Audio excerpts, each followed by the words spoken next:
Right, Dev, ready to go live? Yeah, ready. I think. Perfect. Sure? Yeah. No. Go for it. Hey, good evening. I'm Andy. And I'm Devs. Stay tuned. It's Codes of the Unknown.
Good evening.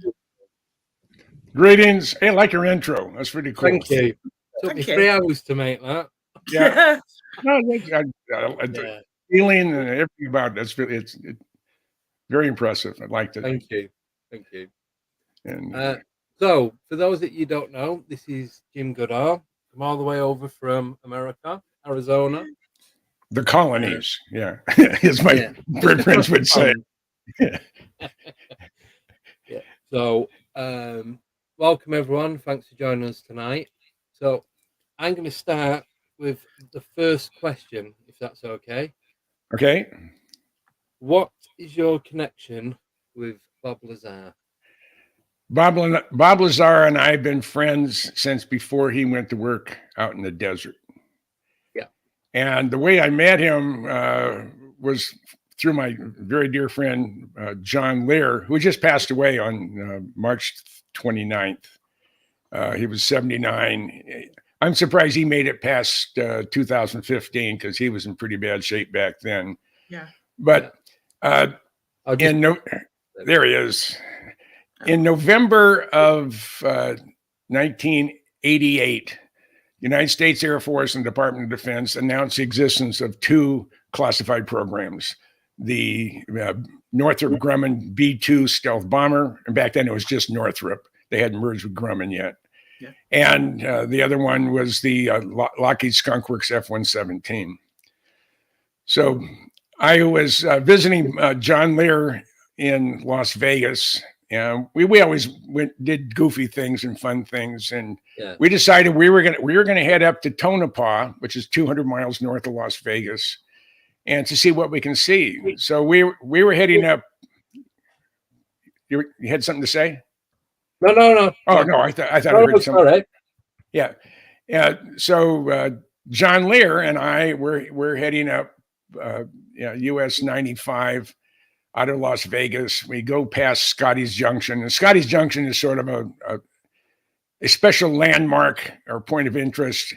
There was a house of ill repute, better known as a house of prostitution or a whorehouse, that was legal in the state of Nevada. Yeah. And the owners of it failed to pay some of their taxes. It was taken over by our federal government, and they ran it out of business. Now, I don't know how you could break a whorehouse and cause it to go out of business, but our government is really, really handy. And I'm sure that you may have a few people like that in your country. yeah. Apparently so.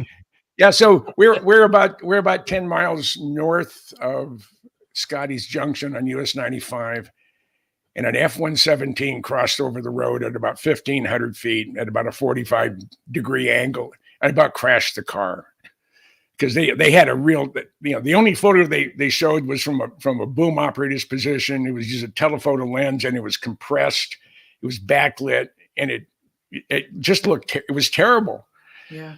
So we stopped for a quick bite in Tonopah. Then we head out to US 6, about 14 miles, and you see a big sign with a nuclear weapon on top. It says Tonopah Test Range, Sandia Corporation. So we turn down that road. You go down about 18 miles off of the main road, and there's the gate to not the Area 51, but to Tonopah Test Range. The man camp is there. I don't have access to those types of bases, so we just go along the public land side of the barbed wire fence. Yeah. And you go about 2 miles to the west, and you're looking down, you can see the entire base, all 60 some odd hangars, huge runway. It's a north-south runway. And we're hoping we're going to see something. And there was a lot of activity down on the flight line. And I look to the north, and there is a big black fuzzy ball with a light underneath it, and then a smaller white fuzzy ball with a light underneath it. So I assumed that was an F-117 and a chase airplane. Yeah. And this is 1989. This is before digital cameras were the thing they are today. Of course, no one had a smartphone back then to speak of. So I have my Nikon. I have some good Nikon telephoto lens, but I'm shooting print film because normally I would shoot Kodachrome, either 25 or 64. You have to send it away. It'd be 10 days to turn it around. Yeah. But I wanted to get this done, sooner than that. So I'm using Kodacolor 100, and the airplanes are getting closer and closer. And I put my camera up. I'm looking through the viewfinder.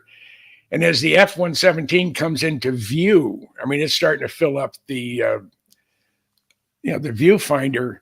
I was like a 10-year-old boy seeing a naked woman for the very first time. My whole body was just vibrating, and I couldn't stop it. And I went through all 36 exposures. And I told Lear, say, hey, let's get the heck out of here. Let's get back to Las Vegas. Because they had, back in the day, I don't know about in the UK, but here in the States, we had things called FotoMats. They were taken over by coffee baristas, but you used to be able to go to a parking lot of a shopping center. There would be a Kodak colored little building. You didn't even have to get out of your car. You go there, you hand them your roll of film, they fill out your name, come back the next day, and it's processed. So I knew by the time we got back to Las Vegas, all those would be closed. So I was a little bit frustrated. So we head east on US 6. We get to the extra-terrestial highway, also known as Nevada 375. We head south. We stop at the Little Alien in Rachel. Quick bite, say hi to Joe and Pat Travis, and then we head back to Las Vegas. And we get back to Vegas, it was about 9:15 in the evening, and FotoMats are closed, and I'm really frustrated. And John Lear said, hey, I have a new friend coming over. He just moved here from Albuquerque. I think you'll find him interesting. He's interviewing for a job out in the desert. Oh, okay. So about 10 minutes later, there's a knock at the door. John goes answer the door, and in comes this very nice, kid. I'm about probably 20 years older than him. And he said, John introduced him as, this is Bob Lazar. He just moved here from Albuquerque, interviewing for a job out in the desert. Oh, how fun. You know what you're going to be doing? No. But he is a nuclear physicist. So I told him about my dilemma with the print film, and he said, I have a C-41 processing unit at home. I live on the other side of town off of West Charleston. Let's jump in my car, let's get it processed and printed. I said, let's go. So we head out the door, jump in his car, and we're about a block from Lear's house. And Lazar looks at me. He says, "You know, I feel sorry for that dumb SOB Lear." I said, "What do you mean?" I said, "That dumb SOB believes in UFOs. I mean, my God, his father brought the Learjet to the world, and he believes in flying saucers. How stupid is that?"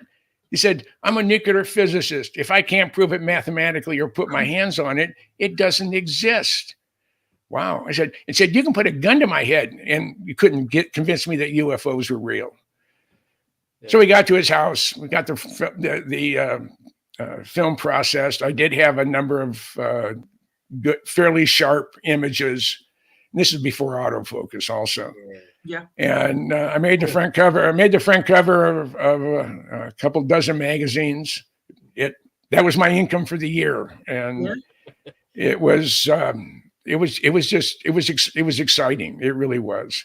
But that was my introduction into Bob Lazar. Yeah. And it's just grown from there. I believe him 100%. His story has never changed. Simply by the fact that you couldn't put a gun to his head and convince him that UFOs were real before he went to work at S4. Yeah. And it's just, he's told me a couple of times, but the last time I was chatting with him, he said, the biggest mistake, he said, the biggest mistake I ever made was going public with this. I should have just bit the bullet, kept my mouth shut, gained a lot more knowledge about, what's happening in the super black world. Yeah. And just continued a normal life. But he said that wasn't in the cards. And he felt that at the time that he went public, he felt to save his life, he felt he had to go public. So he did. And later on this month, I'm going to go spend a couple of days with Bob. Yeah. And I'm looking forward to it. He is he lives in an undisclosed location in the United States. And it's gonna be a fun day. And I'm gonna get a whole bunch of pictures of he and I together in his lab and do stuff like that. But Bob has just been I'm blessed to have him as a friend. I'm blessed to have John Lear as a friend. Of course, I just lost Lear, and that's something that's not going to be able to replace. I mean, he was a one of a kind. I mean, and he even said that.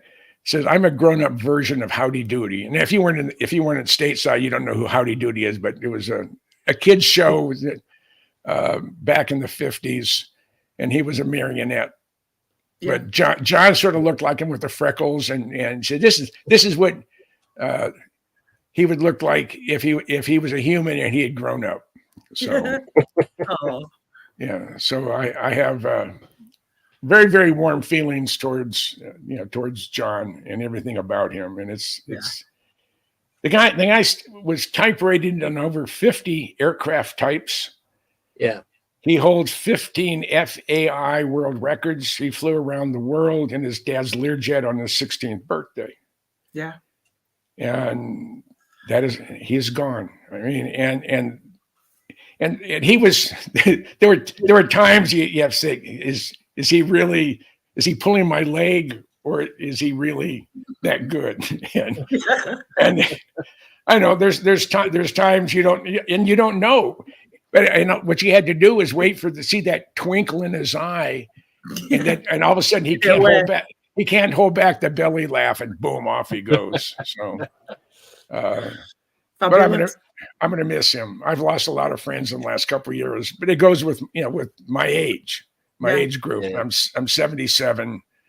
John was 79. He would have been 80 in December. Yeah. It's sad, isn't it? So that's how I met Bob Lazar. And I'm just going to say, the thing is, it's not just you just met him and that was it. It's like a full story on how you met him. Yeah. Oh yeah, I mean, and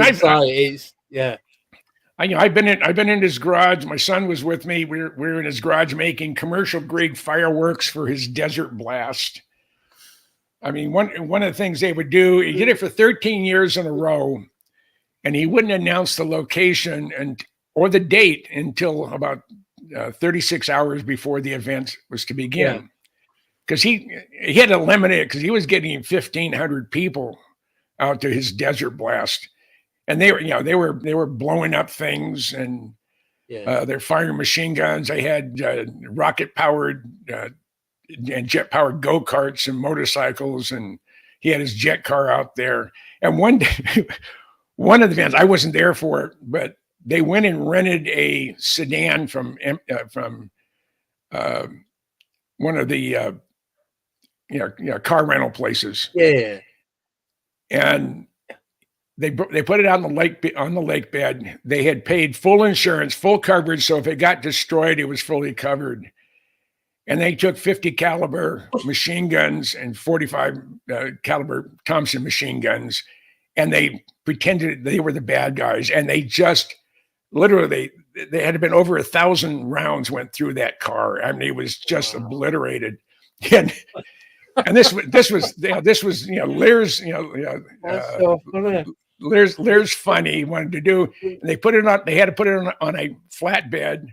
Yeah. And they brought it back. It was Enterprise rent-a-car, and they brought it back to Enterprise, and it was fairly late in the evening, so the management wasn't there, but one of the guys, they were there to recover the car, and I said, "What the hell happened to that?" And he said, Lear said, "Oh, we must have parked it. We parked it in a bad neighborhood, and we came back in the morning. This is what it looked like." So that's the type of crazy people I hang out with. And it's just a lot of fun. But and the other thing, I was in the Pentagon during Desert Shield and Desert Storm, and I wanted to verify, see if Lazar, the place that Lazar said he works, I had his W-2, his tax, filing W-2, is a photocopy of it. I blanked out his social security number, and I carried it in my back pocket. And I had this one day, I had a couple hours to kill when I was in the Pentagon, and I didn't have any tasks. I was caught up on all my briefings. My job was to brief the media on what was happening during Desert Shield and Desert Storm. Yeah. And I was also required to read every message going to and from CENTCOM, from eyes only down to just routine traffic.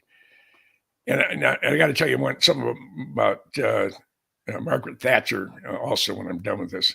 So I look in the Pentagon directory for a Department of the Navy that is closely associated to the agent, the Department of the Navy that paid Bob.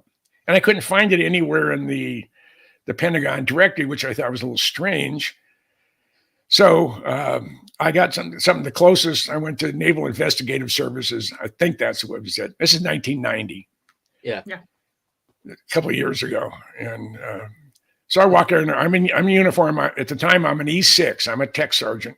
And I go in there, and there's a young Lieutenant JG sitting behind the desk. And I said, "Sir, can you tell me where this place is located?" And I hand him Bob Lazar's W-2, and he looks at it. He looks at me, he says, "Excuse me a minute, Sergeant." He gets up, goes into the 2-star Admiral's office. He's in there about 15, 20 seconds. He comes walking out and said, "The Admiral will see you now." Now, I'm sure the British military is very similar to the U.S. military. A 2-star Admiral is not going to talk to an enlisted Air Force puke under any circumstances unless it was a matter of life and death. Yeah. So I go in there and I give him a real sharp salute. And instead of saying "at ease," he said "parade rest." And he's holding Lazar's W-2 in his hand. And he said, "Sergeant, I don't know where you got this, but if I ever see your face cross the threshold of my office ever again, you'll be the most sorriest son of a bitch in NCO in the United States military. Do you understand me, Sergeant?" I said, "Yes, sir." And with that, he put Lazar's W-2 in the shredder and said, "You're dismissed." Give him a sharp salute, do an about face, and walk out. And I said, "Whoa." Now, logic would say if Bob was a fraud and the Department of Navy that paid him was pretend, one, the Lieutenant JG wouldn't have not given the W-2 to the 2-star. No. Number two, I wouldn't have been called into the 2-star's office. And number three, I wouldn't have been threatened by the 2-star. No. So that right there proved to me that just one more thing that makes Lazar real. Yeah. And the other thing, when George Knapp was doing all the investigating to verify whether or not Lazar was real, Bob said that he worked at Sandia. So George Knapp went to Albuquerque. He got access to the Sandia library, the public side. They have a classified side and public side. Yeah. And he finds an address book, an employee phone book for Sandia Labs. And the time Bob said he worked there. So we go in there alphabetically. There's Robert Lazar. It's the phone number he said he had. It is the office door number he said he had. And he said he worked with two other physicists. They were in there. Their name was spelled correctly. One of them had a sort of an unusual name. Yeah. And then Bob had told him that he had made the Sandia newspaper about his hobby, and the headlines, and this is not verbatim, but it's from what I can remember. It said, nuclear weapons professor relaxes on weekends going 300 miles an hour in his jet car. And he would go to the drag races. He had a jet-powered fiberglass body Lamborghini Countach, placed over a jet car.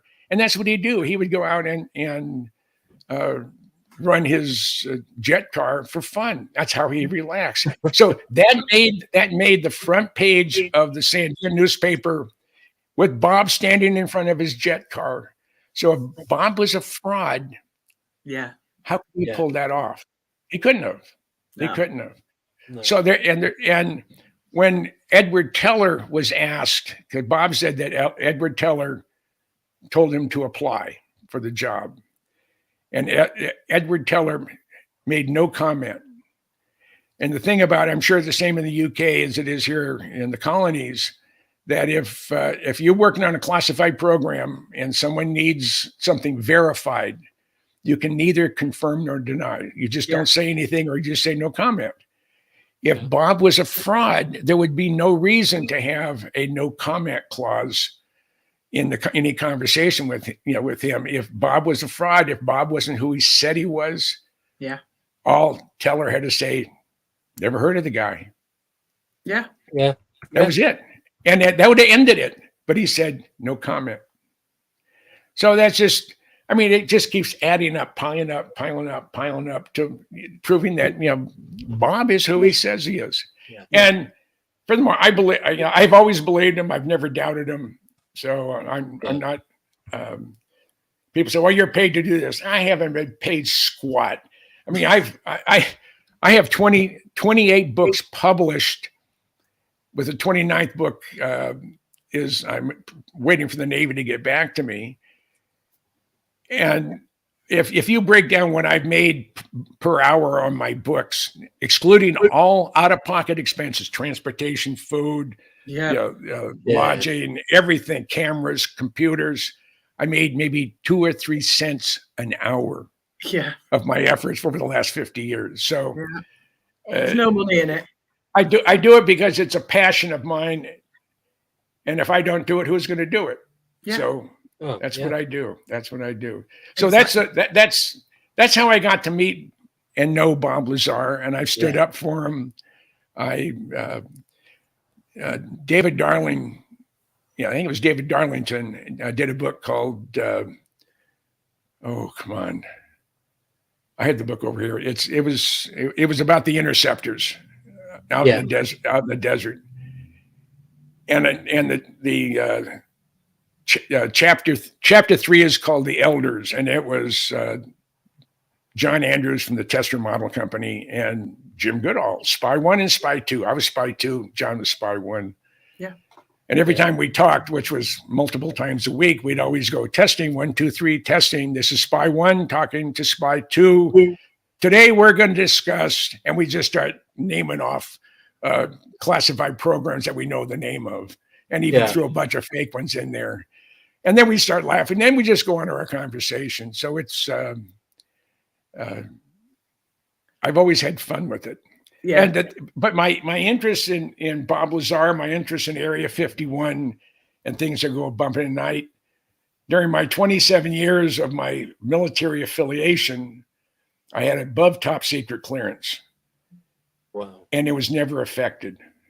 So apparently they realized that they either weren't going to shut me down, or what I was saying, they felt would not jeopardize national security. So I've never been told not to say anything. So yeah.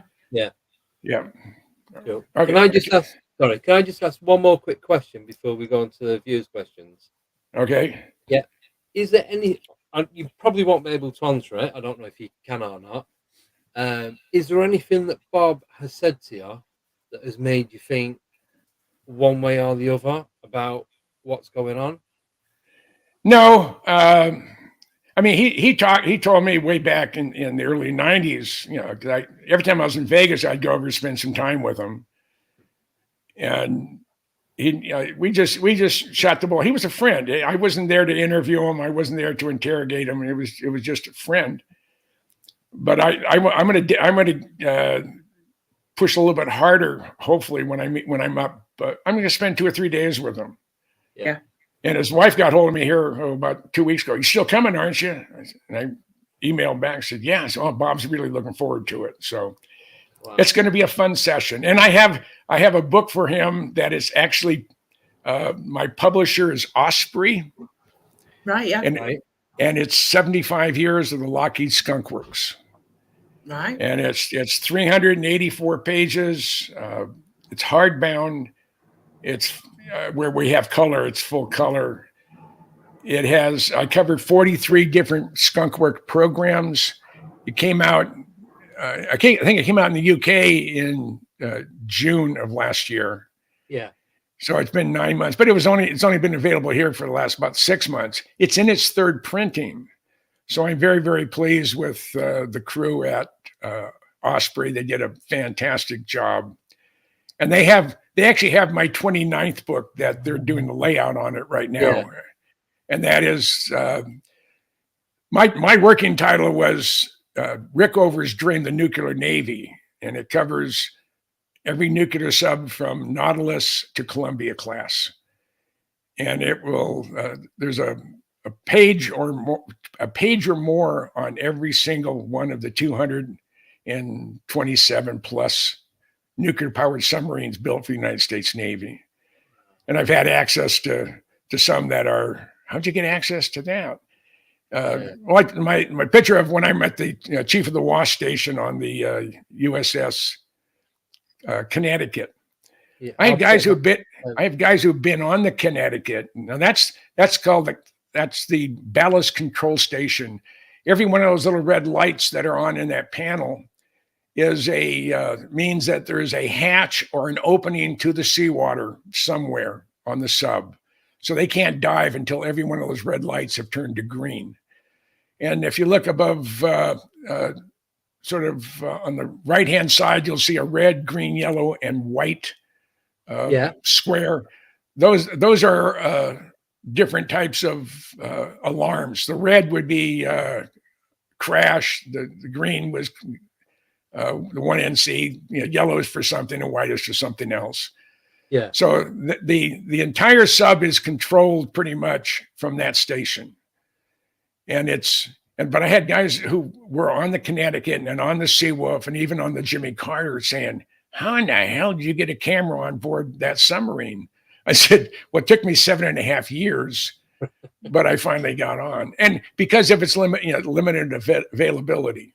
Yeah. They only had 2 that I can go on, and either one was in patrol and the other was in refit, or they were both in dry dock and refit. So it was very difficult. It was very challenging, but I did it. And one of the things I've done that I want to do a story on what it's like to be a crew member on a fast attack nuclear powered U.S. submarine. So I've requested from the Navy a ride on the next Virginia class sub that's leaving Bremerton, but been there for refit, and it's heading back. It's heading back to Pearl Harbor. I want to be on it, and I want to document what it's like to be a sailor on a nuclear powered fast attack. And the deadliest, the Seawolf, the two Seawolf boats, the Seawolf and the Connecticut, and to some degree the Jimmy Carter, are the deadliest submarines in the ocean. Yeah, their test depth is 2,000 feet. They're quieter at 25 knots submerged than most submarines are tied up to the pier. Yeah. So it's and people, and again, they said submarines. I said, well, see that thing behind me over here? It's black. So are submarines. See that thing behind me? That's a first generation stealth. But so are submarines stealth, and they're deadly. Yeah, my A-12 didn't carry weapons. It carried a camera, but that was still, it was a Cold War machine. Yeah. So. Yeah.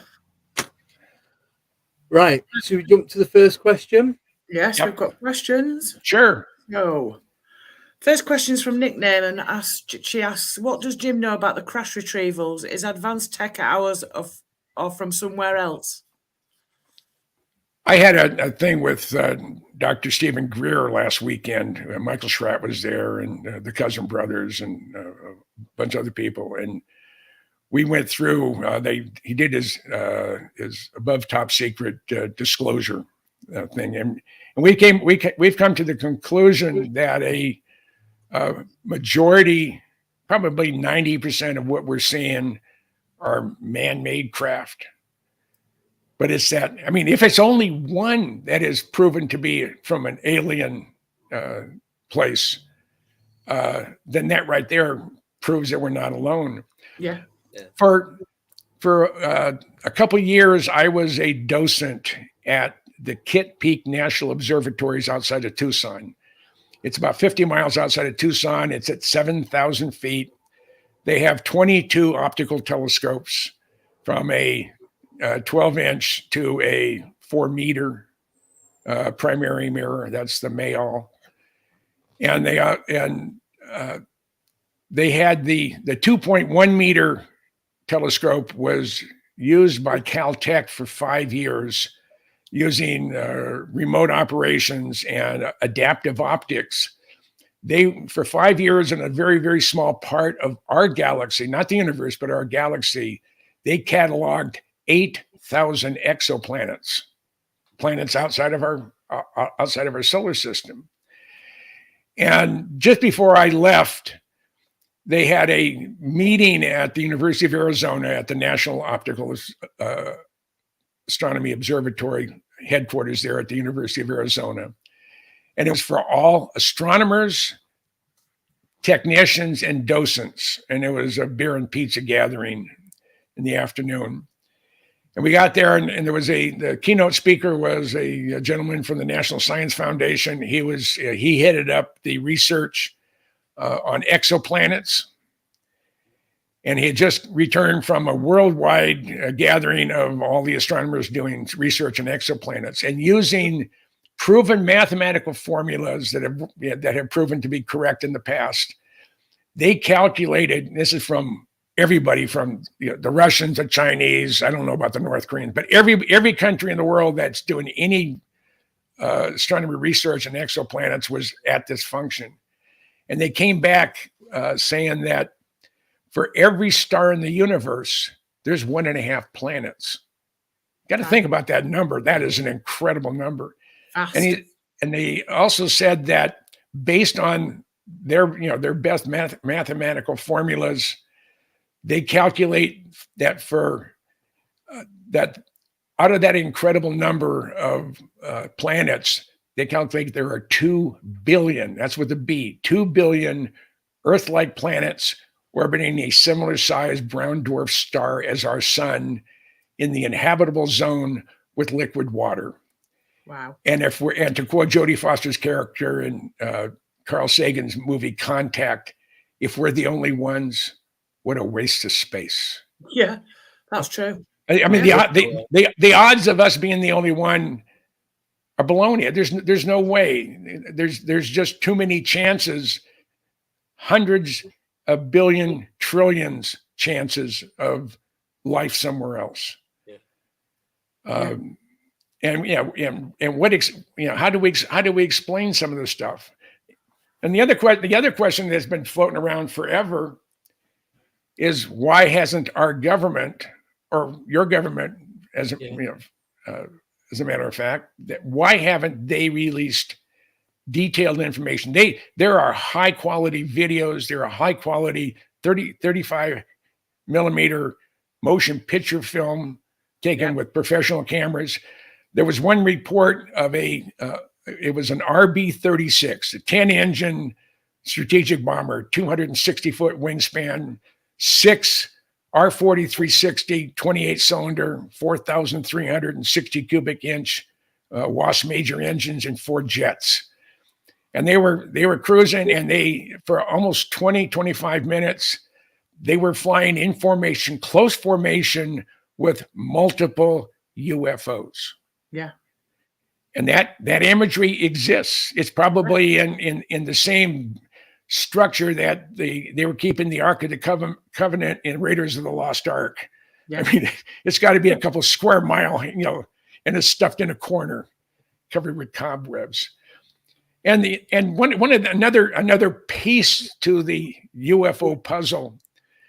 My area of expertise is the Blackbird.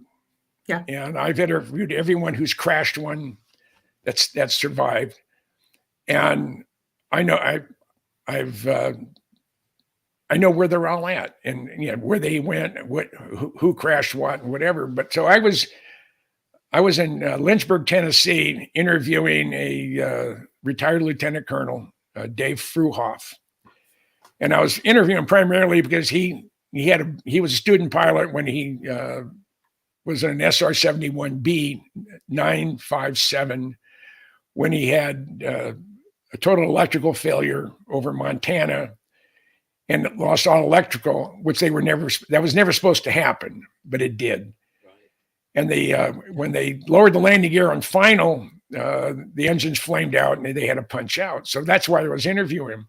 And then I asked Dave, I said, "Hey, Dave, do you believe in UFOs?" And his eyes got real big. He said, "Yeah, they exist." I said, I was ready for him to say, but I'm not going to talk about it. I said, yeah. Can you comment? And he said, "Sure." And my eyes got really big. And but he wanted me. He told me to turn off the tape recorder, and I wish I hadn't. But that's neither here nor there. So I said, "Okay, tell me about why you believe in UFOs." And he said that he was on a night training mission out of Kadena, Okinawa. This is late 72, early 73. It was a night training mission. He's at 78,000 feet at Mach 2.7. He's going straight off to the left side of the aircraft. There's a 3/4 moon. Of course, you're up above the clouds. You're up above the atmosphere, so it's a real bright light. And he got a glimpse of something reflective. He didn't say it was. He didn't say he thought it was metallic, but it had a shiny surface and it had edges to it. It wasn't a round or smooth object. There was flat panels. There were edges, and he was getting glints off that. About 5 or 6 miles off to his right, and 5,000 or 6,000 feet above him. So he contacts Kadena, Okinawa, where he's flying out of. That's Detachment 1 of the 9th Strategic Reconnaissance Wing. Yeah. And he said, he got hold of them, the command post, in secure voice, and he said, "Do we have another bird up?" He said, "No, you're up there by yourself." And he said, "No, I'm not. I'm going to go take a look." So he advances the throttles. Now at Mach 2.7, the Blackbird wants to fly fast. And at 2.7, you're at absolute minimum throttle. You're an afterburner, but it's absolutely one click more and you're out of afterburners. So it's just cruising along. It likes to go fast. And that's usually when they're flying to a target, they usually fly at 2.7 because when you get up to Mach 3, Mach 3.2, the airframe really starts to heat up and you thermally stress a lot of the system. So to reduce that stress, they learned that flying at 2.7 is a good place to go. And when you're starting to go over target, you want to be above Mach 3. So he pushes the throttle forward. He's in about a 10-degree bank as he's heading towards this object. He's trying to see if he can see the shape as it's blocking out the stars, because there's a bazillion stars up there. Yeah. But he has too much reflection inside the cockpit off his visor, and he doesn't want to open that up in case he would lose pressure. He'd have been kaput. Yeah. So he said when he was still a 1,000 or so feet below this object and still a mile or two away, this thing took off at about a 30-degree angle of attack and left him in the dust.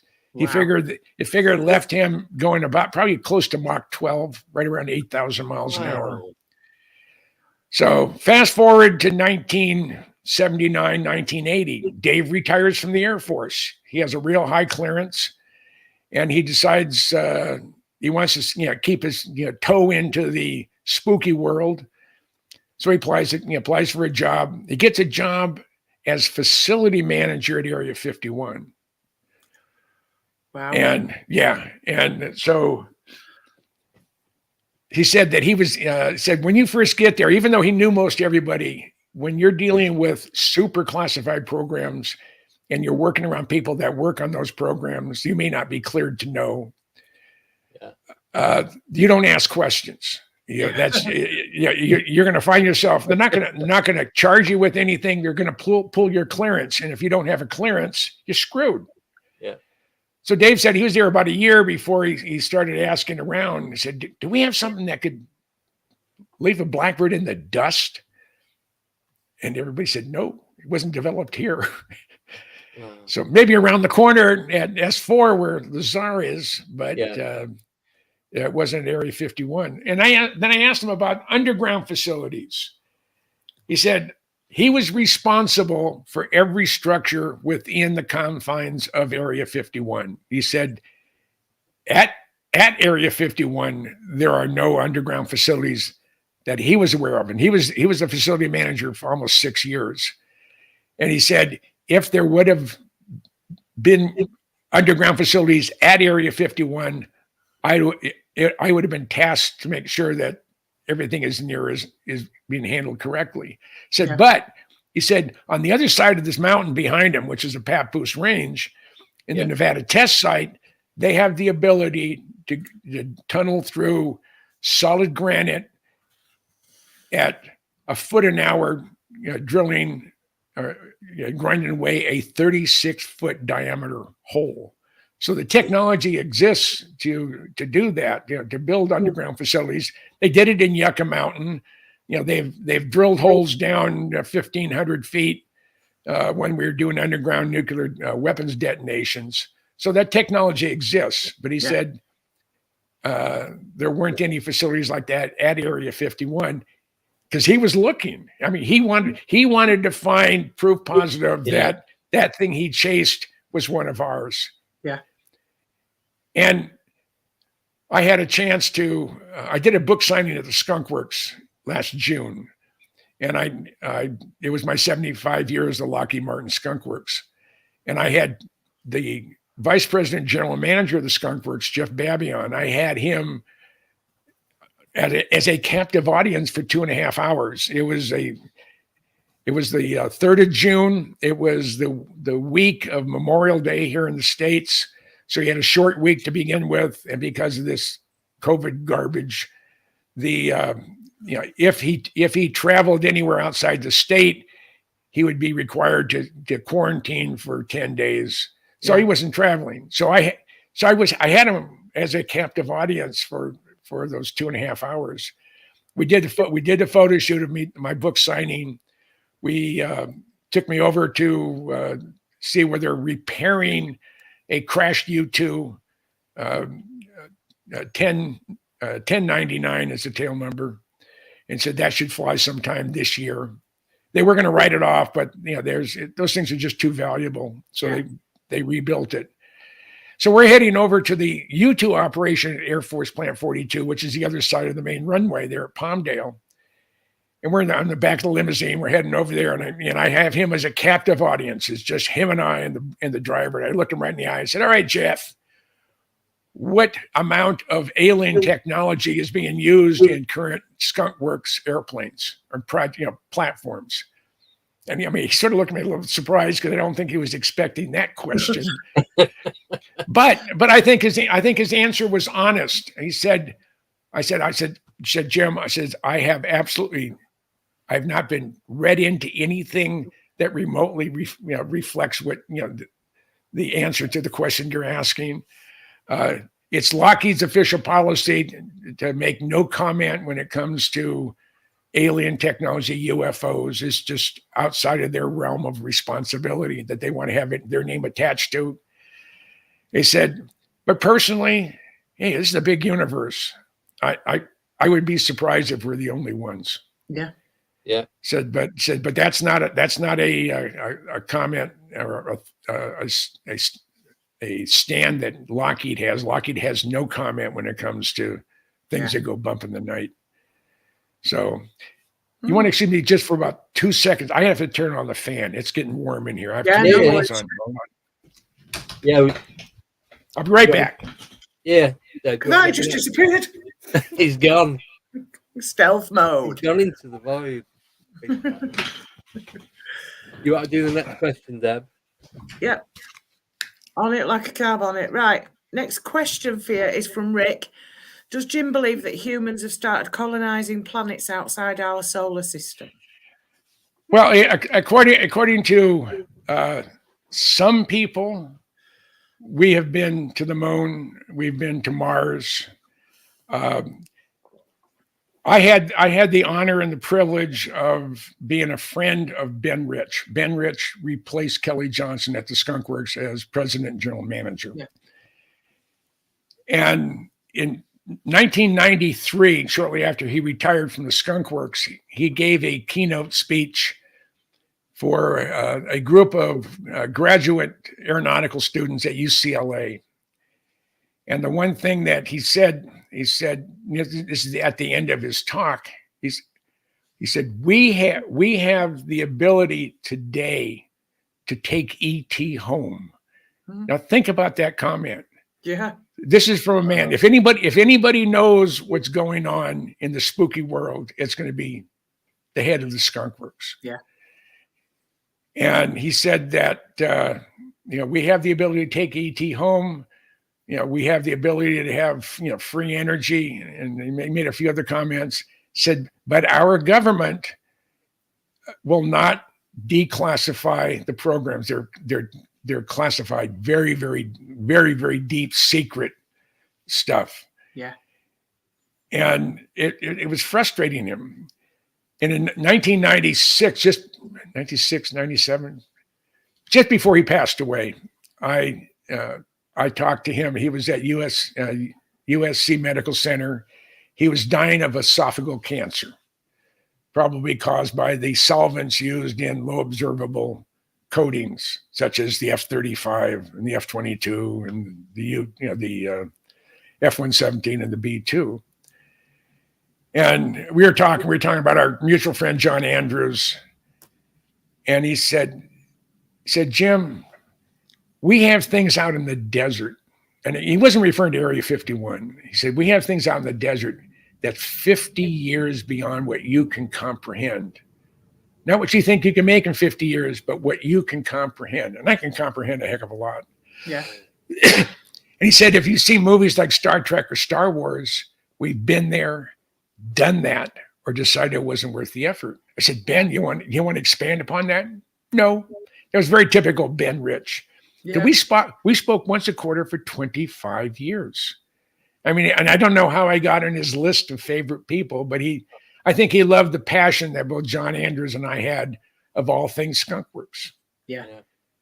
So it's for that part, I was truly blessed. Yeah. So that came from, as far as I'm concerned, that came from the horse's mouth. You add up what that 2-star admiral did in reaction to Bob Lazar's W-2. you look at the phone, the phone directory at Sandia listing Bob Lazar as being employed there. Yeah. His write-up in the Sandia newspaper, front page, Professor Bob Lazar relaxes going 300 miles an hour on weekends in his jet car. It's just more and more things are leading up to the point that, Bob's real. Yeah. And every time we turn around, there's just one more little thing here or one more little thing there that's saying this guy is legitimate. Yeah. And he did work for Caltech that required an advanced degree in physics. And they've confirmed that, Bob worked there. He did some contract work. Well, if he didn't have the certificate if he didn't have the educational requirements and background, he wouldn't have been hired on at Caltech. It had to do with nuclear stuff. No. Yeah.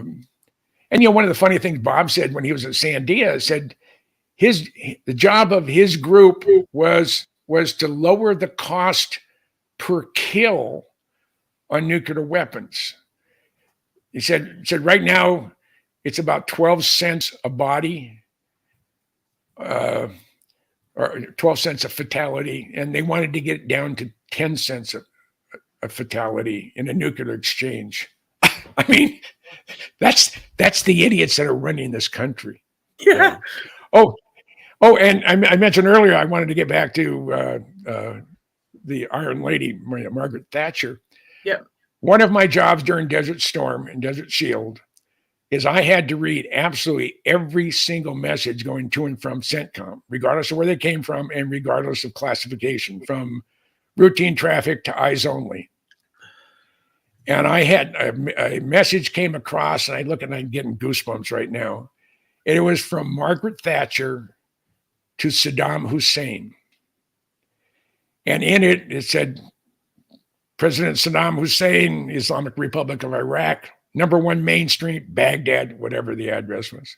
It said, President President Hussein, if for any reason you use chemical, biological, or nuclear agents on the coalition forces or your own people, the United Kingdom will retaliate with a full-fledged nuclear strike on Baghdad within 24 hours. Signed, Margaret Thatcher, Prime Minister, with full concurrence. We got the goosebumps again. With full concurrence of Parliament. And that's probably one of the reasons why Saddam did not use chemical, biological, or nuclear agents, because he had them. Yeah. They all went to Syria. Yeah. So, I mean, that was one thing I wanted, especially talking to the British audience. I just wanted and Mrs. Thatcher is probably sorely missed in today's world. Not so sure. I was gonna say, okay. Depends where you are in the UK. Yeah, I live in the colonies, so I don't know. What can I say? Yeah. Some didn't. Yeah. So. Right, Okay. Andy, next question from you. Right. So Bob says he's worked. It's from Umbraman. So Bob says he's worked on craft thousands of years old. Do you know where these were originally found? There have been reports of crash and retrievals all over the country, actually all over the world. Yeah. So, but I'm gonna, when I'm with them at the end of the month, I'm gonna. I don't know if he'll let me record it. I'm gonna ask him if I can. Yeah. But I'm gonna see if I can record our conversation. I think it'd be fun to find out. But when he told me that when he was at S4, that the bays to the doors, their inner doors.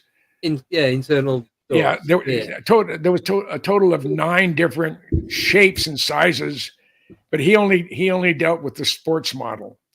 Now, Michael Schratt was able to retrieve a series of.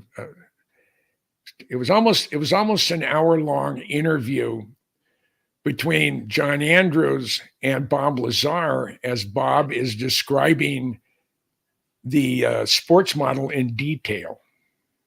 Right.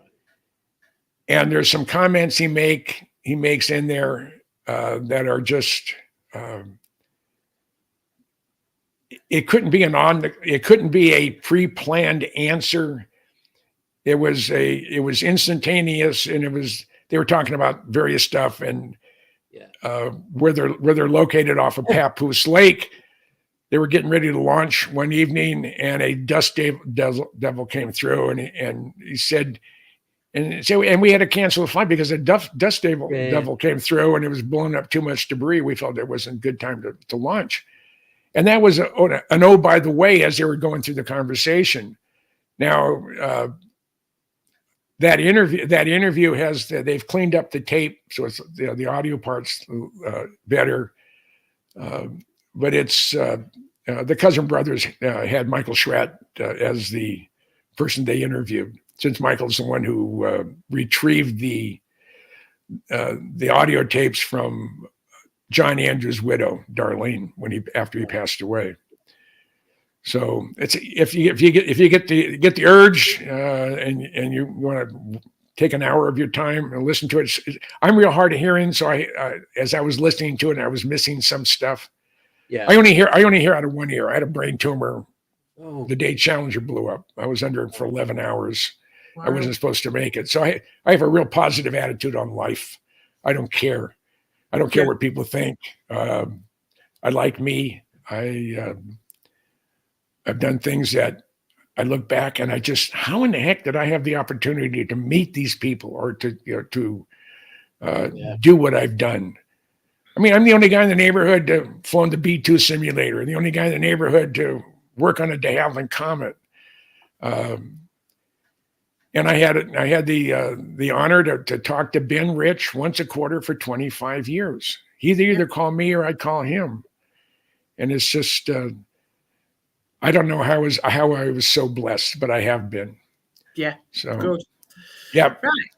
Next question is from Umbraman. What's the furthest a human being has been from Earth in your knowledge? Well, as far as the world's knowledge is concerned, as far as the public, would be the backside of the moon, as Apollo 10 went around it on Christmas Eve, and had that famous Earthrise as they came around the backside of the moon. They took a picture of the moon. I mean, of the Earth, with the moon in the foreground. So, to my knowledge, to the world's knowledge, that is as far as anybody's gone. According to some people who appear legitimate and to be who they say they are, and according to Ben Rich, we've been anywhere in the universe we wanted to go. Yeah. So that's where we're at on that one. Now when I first started talking to Bob about how the sports model works and whatever, he said, the way you go from point A to point B, this is the world, this is the universe. You focus on where you want to go, and as soon as you release the force field, you're there. There's no time interval involved. Yeah. You're there. Now, I don't know how it affects you coming back. Are all of a sudden you're going to age 4 billion years? I don't know. right. Yeah. That's a point. Yeah. I mean, and the exciting thing, besides the James Webb Deep Space Telescope, sometime this year, early next year, in the high Andes in Chile, they will have first light on what they call the Giant Magellan Telescope. Right. It's at 16,000 feet, and it uses 7 27-foot diameter mirrors made at the Mirror Lab here at the University of Arizona.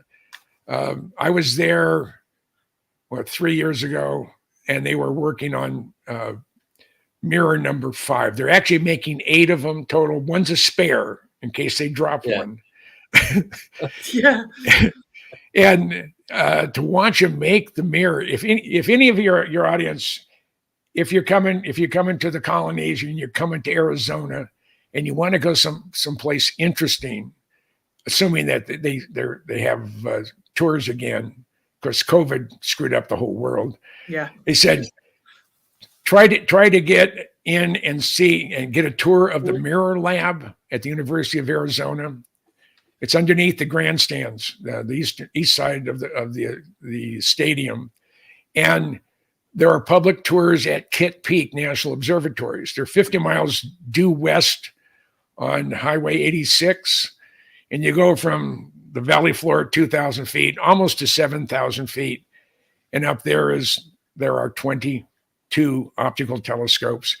And at the time, the world's largest solar telescope, the McMahon-Pierce Solar Telescope. And it had an f-stop of f280, I think it was.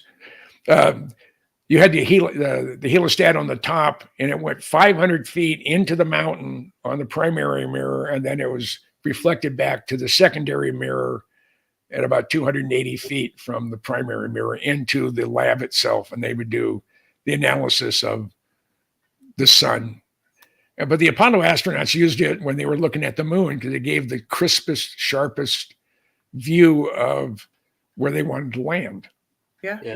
So in the sign-in book of VIPs is about half the Apollo astronauts, of which, to go back to the Apollo astronauts, I was a restoration manager at the Museum of Flight in Seattle for 10 years. And my job, I was responsible for the restoration of the only de Havilland comet in the Americas. And it was an ex-Mexicana Mark 4C that was abused by the fire department at Payne Field.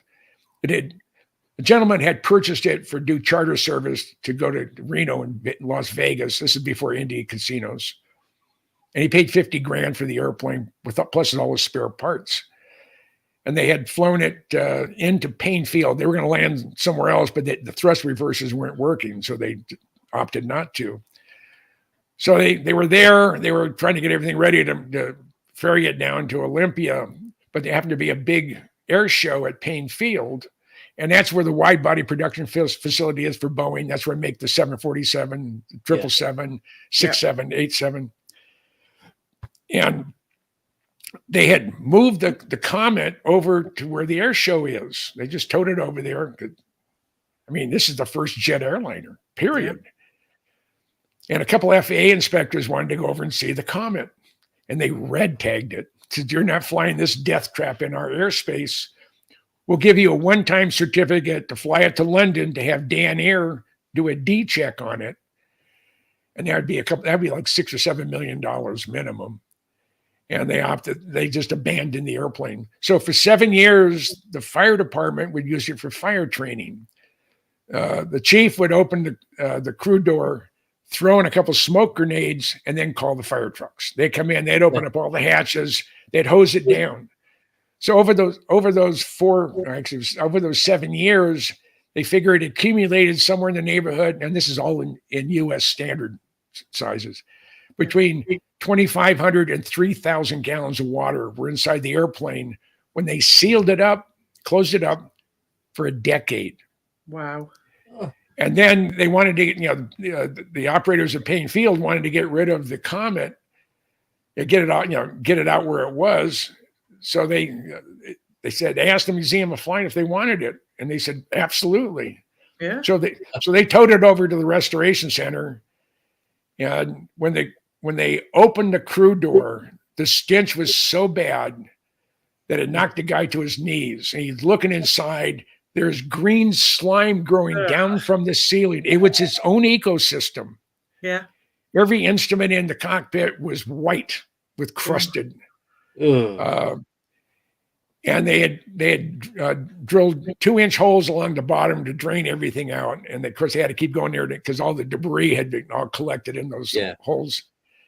And then when I was still back in Minnesota, I knew I was moving to Whidbey Island, which is just north of Seattle. And it's a 60-mile long island on the north end of Puget Sound. But it's very close to the wide body production facility and the restoration center for the Museum of Flight. And I had already agreed to head up the restoration of the Comet. So when I went over and saw it for the first time, my first thought was, what in the hell did I get myself into? And that I could really use, 10 gallons of gas and a match. It was terrible. And I told the guy in charge of it, and I said, I got to take everything out of the cockpit. I have to go right to the skin. He said, no, you can't do that. You'll never get it back together. I said, if I take it apart, I'll get it back together. Just pray that I don't die in the process.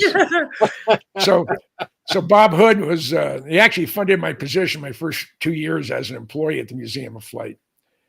And he went away for 3.5 weeks. He'd gone with a big family thing into Europe, and they would cruise in the Mediterranean or whatever. So that gave me an opportunity.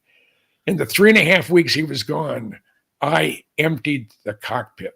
I went, the floorboards were up, everything that was underneath the floorboards. And it looked like a coral head, because all the cast parts used on the de Havilland Comet were all made of magnesium. Right. And anybody out here, in your audience that may have had dealt with magnesium, it's a terrible oily metal, and it's not very good. I mean, it's, and they had a lot of wood in that airplane also, not structural parts, but panels and stuff. So the Comet is just, I'm actually blessed to have been able to work on it, because I can honestly say I have more time in the cockpit of a de Havilland Comet than probably any other Brit that's alive today. Yeah. Yeah. And that was just in its restoration. I did have a chance in 2000, I think it was 2002, or maybe a little bit earlier, where I did meet John Snake Eyes Cunningham, the first guy to, the first, I guess it was Sir Cunningham, to fly the Comet. And it was just, it's even by today's standards, it's a pretty airplane. Yeah. It had a DC-7 tail. If it had more of a 707 tail, it would be really slick looking. And I know that the Comet 5 would have had that. Yeah. But that didn't happen. So, all right, where we go next? Right, we're going to have a 2-minute break. And Yeah. we'll be back we've got loads more questions left, so we'll be back with that. Okay. So See you all in 2 minutes. I'm gonna head off to the head. I'll be back in a minute. Okay.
Ta-da! Hello. We're back. And we're back. Just Yeah. never ran so fast. Oh. We could probably fill in some dead air if we needed to. Yeah, I'm sure we could. Yeah. Sorry, Right, we've got the next question then. It's from Nickname. What's Jim's opinion on the disclosure, i.e. Lou Elizondo approach? I'm in the camp that feels that Lou and Nick Pope and a few of the others that you see all the time, they're paid actors. Yeah. I mean, they may have done what they've done, but I think they're reading off a script. Yeah. And they're being pushed. You wouldn't have the access that these guys are getting unless there was someone was trying to push a narrative. Yeah. So Nick doesn't live that far from me. I mean, a couple miles. And I've when I was at the MUFON function in Las Vegas last August, I said, well, hell, you're only a couple miles apart, here's my card. Give me a buzz, because I know you travel a lot. Give me a buzz and we'll get together. Yeah. And he never has. So does he feel that I'm the opposition? I don't know. Okay. I'm not going to worry about it. It's not my problem. No, exactly. But I do feel that they're reading off a script, and I don't put him in the same category as I do, say, Michael Schratt. He is the best there is when it comes to research. No one does it better than Michael. Yeah. And I was just with him this past weekend. We were up in Fountain Hills area of Phoenix for Dr. Richard Greer's get together. Yeah. And we had a discussion along those lines. Are Lou and Nick and the people that are that the talking heads in that group, why do they get access and other points of view don't? Yeah. And I don't know. He probably didn't get in touch with you because he thought you'd probably be able to see right through him. Yeah, that's probably it. Yeah. I mean, I am. There's a lot of things about me that don't work. I had cataract surgery. I am totally deaf in my left ear, zero. I had brain surgery, severing my auditory nerve. Yeah. I only have about 40% of my range on this ear. I got rotten knees. I got arthritis, but I'm blessed with an incredible memory. Yeah. Yeah. And depending what brings me to a particular point, it can be a song, it can be a comment, it can be a photo. Yeah. Or just something in the news. I go back and it's like I was there yesterday. Yeah. I mean, when I saw my first Blackbird, it was March 10th, 1964. That was 58 years ago. Yeah. And I can visualize it right now as if I was on the ramp at the Northrop hangar waiting to catch a shuttle plane to Hawthorne, which is a suburb of LA. And that's where Northrop's corporate headquarters were. And I had been assigned to Edwards Air Force Base as an 18-year-old Airman Second Class E3 because I was an expert in ground-based telemetry. Right. I was a communications specialist. I mean, there was nothing special about me. It's just that my name was picked to help support 3 programs during Category 1 testing at Edwards.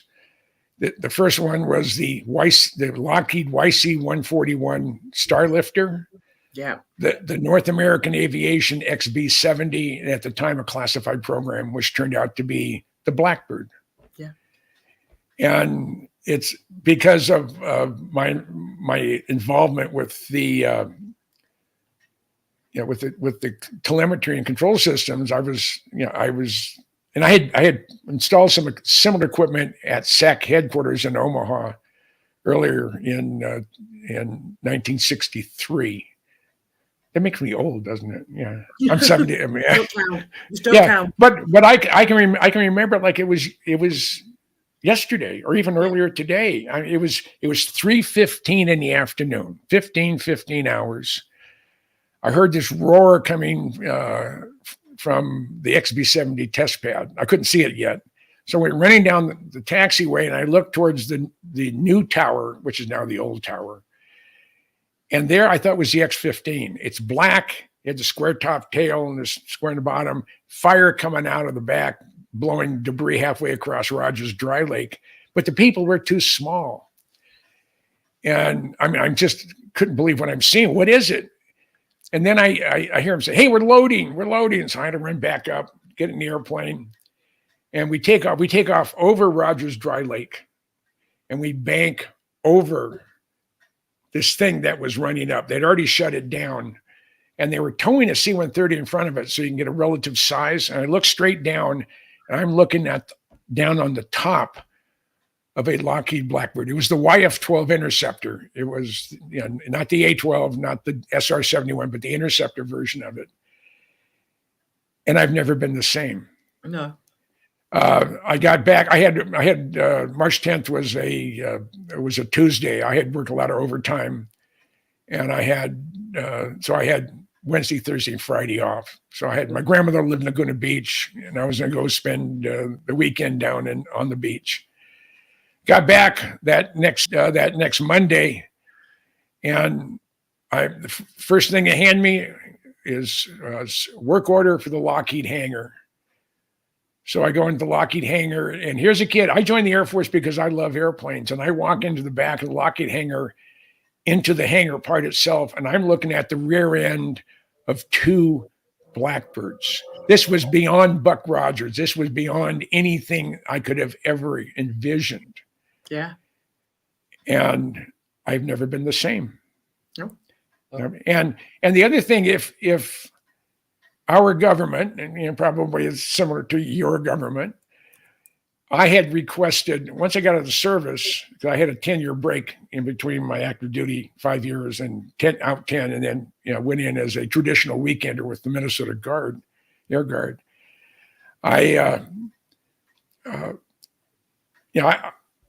I got out, and in 1968, I wrote letters to Lockheed Skunk Works, Air Force, Department of Defense, Secretary of the Air Force, Pratt & Whitney, Honeywell, and a bunch of other people, asking for photos. I was willing to pay for them, the published price. I wanted to color 8x10s, about a 10 to 12, and I was more than happy to pay them, pay the fee.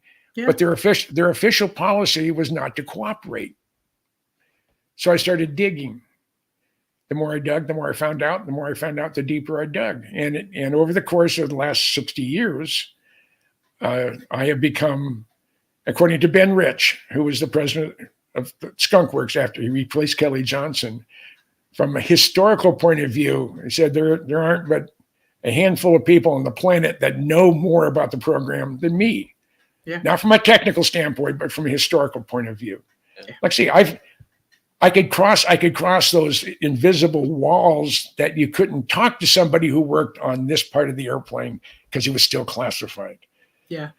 And you couldn't even go into one of your, someone you're working side by side with. Hey, what part of it are you working on? Or you don't ask questions like that unless you're in a discussion where it's actually being discussed. They don't like that. So, So over the course, between Paul Crickmore and I, we know more than everybody from a historical point of view. And so you should. Yeah. Right, we've got a nice comment here from Nickname. Bobby's welcome here. Come back on. Bobby's welcome here. Jim is welcome here. Come back on, Jim, and thank you. Oh no, Bobby's welcome. I think she's on about Bob Lazar. Yeah. Bobby's welcome here. Come back on, Jim, and thank you. Yeah, and I would be delighted to come back anytime. So excellent. You just let me know when and where if I'm available. And I'm retired, so but I do travel a lot. Yeah, I'm actually Sunday the 24th of April is John Lear's memorial service in Las Vegas. But earlier in the day, we will have been up at the north fence line at Area 51, so I can show the group we're going to be with. If you want to see something and you want to go spend time out in the desert, I mean, I've been out there. Total number of days I've been out snooping on the government 80 plus. Yeah. I've been doing it since the 60s. So, and really with vengeance since the early 80s. Yeah. So what we need, whether you're a Brit or whether you're an American or I don't even care where you're from. If I'm to the point in my life where I don't mind going out in the desert, sleeping with the scorpions and the snakes, and in my tent. My problem is getting up off the ground after I've spent the night on the ground. No, that feeling, yeah. Yeah. That's why I stopped going camping. Yeah. So that's where I'm at. Yeah. As far as going out in the desert, but I would love to see the younger generation. The only person that does anything that resembles what I've done for the last 40 years, 50 years, again, it's Michael Schratt. Mm-hmm. Yeah. And he has a book out that you can get it on eBay. I don't know if you can see this. Dark Files. Oh yeah, that was good. What is it? There you go. Yeah. Becoming stealth. But he covers 40 or 50 different historical events in that book. Yeah. So if any of your audience want to know more about events of the past, and the illustrations are superb. He has all the supporting documents, the police reports, the military reports, the FAA reports, firsthand from law enforcement, from military pilots. All the supporting documents are included in the book. Right. So when you're looking at a specific event, and he goes from all over the world. We took his top 50 or 60, put him in book one. He has 240 binders that are about this thick of just events and supporting documents.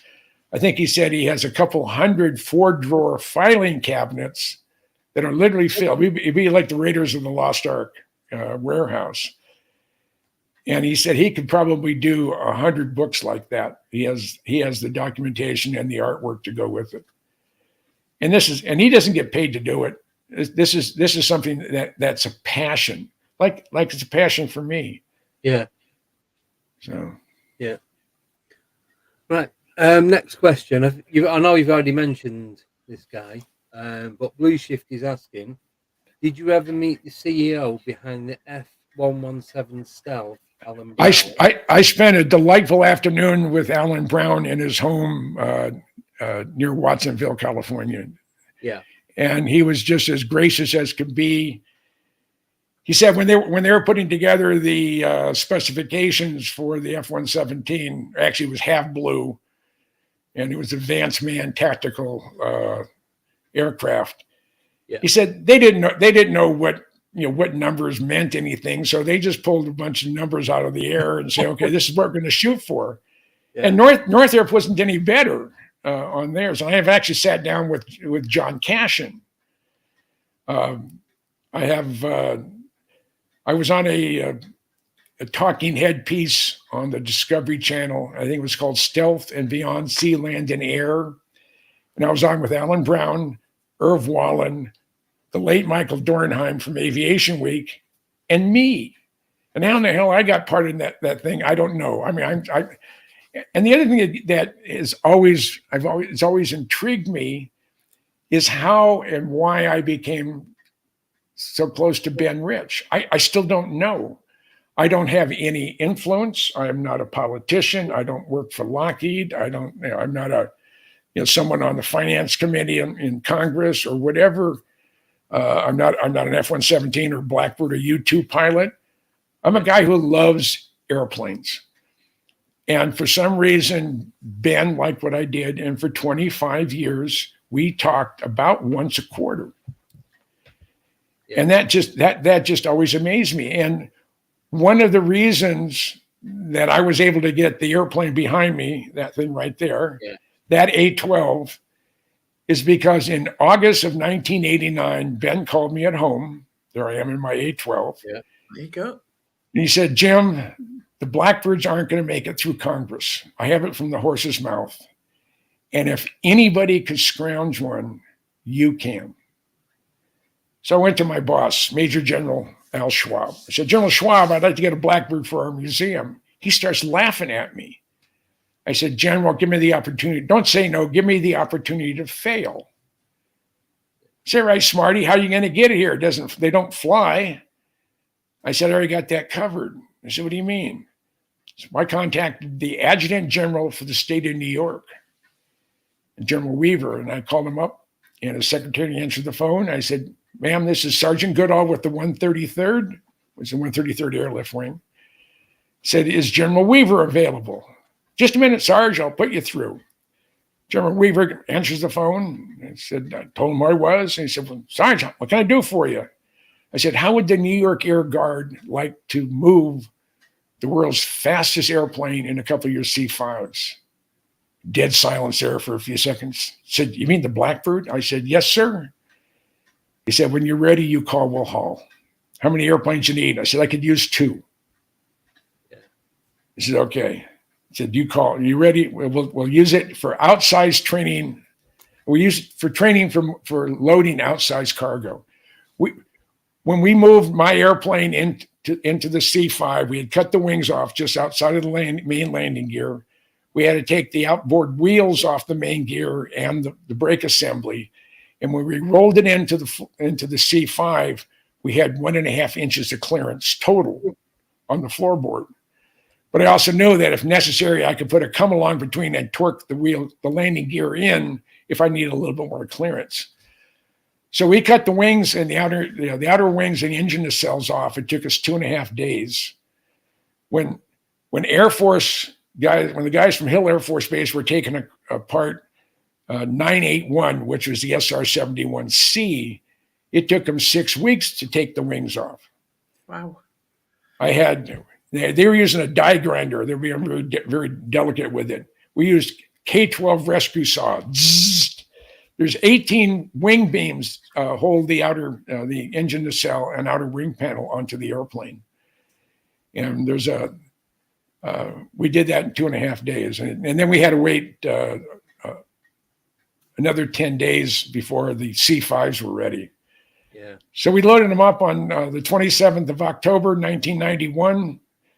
We loaded them into, it's called Blackjack, C-5A. It's 0021 was the airplane we were on. We loaded it up. We flew from Palmdale, about 400 miles up to Travis in the Bay Area. They didn't have fuel at Palmdale. So we spent the night. And then the following morning, the 28th of October, we took off from Travis, heading to Minnesota. And we're out about 45 minutes, and the chief master sergeant, the E9, is going down in the cargo compartment to make sure that the load hasn't shifted and is secure. So I said, hey, can I go with you? And he said, well, normally that would be no, but being this whole thing is your baby, come on down. Yeah.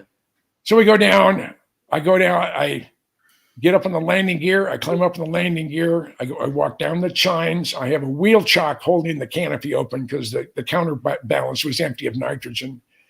I open up the canopy. I put the wheel chock on the floor of the cockpit.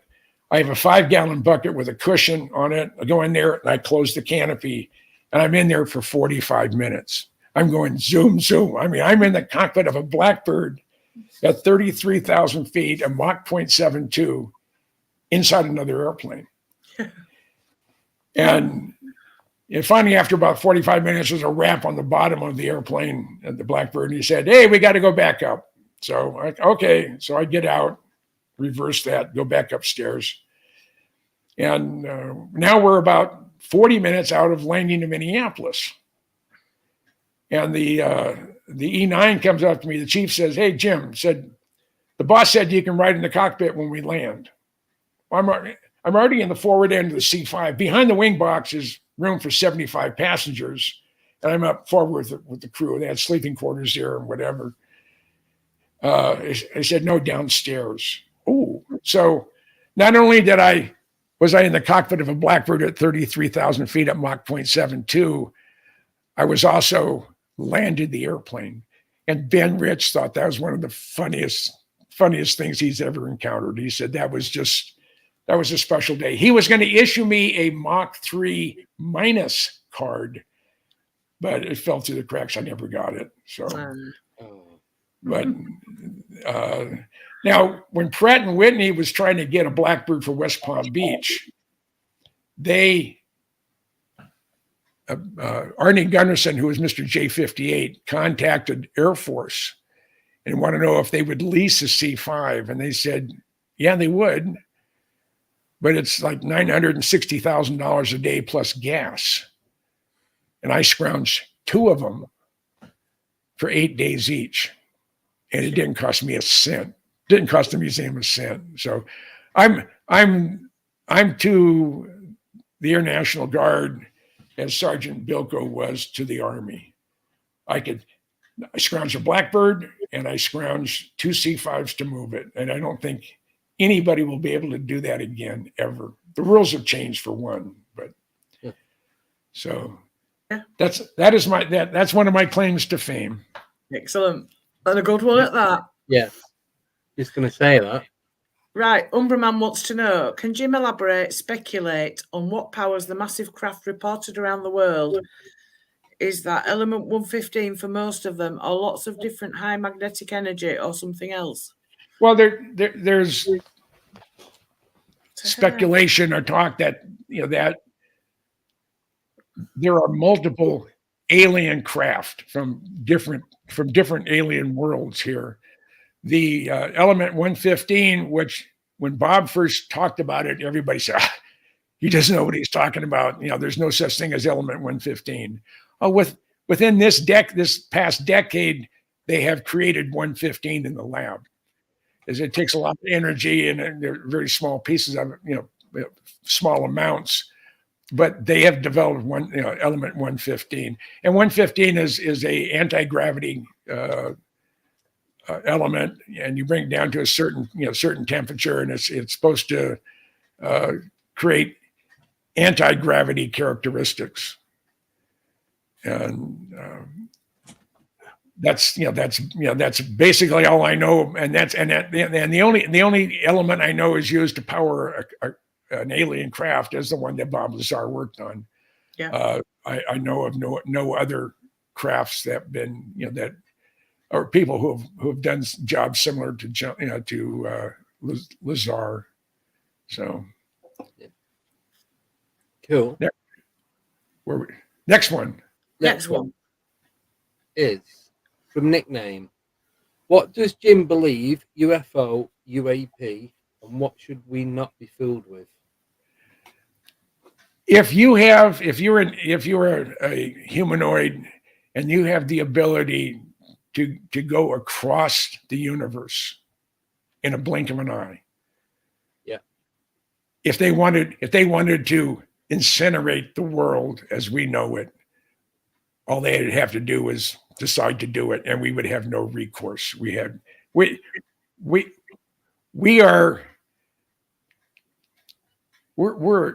an insignificant bug in the universe.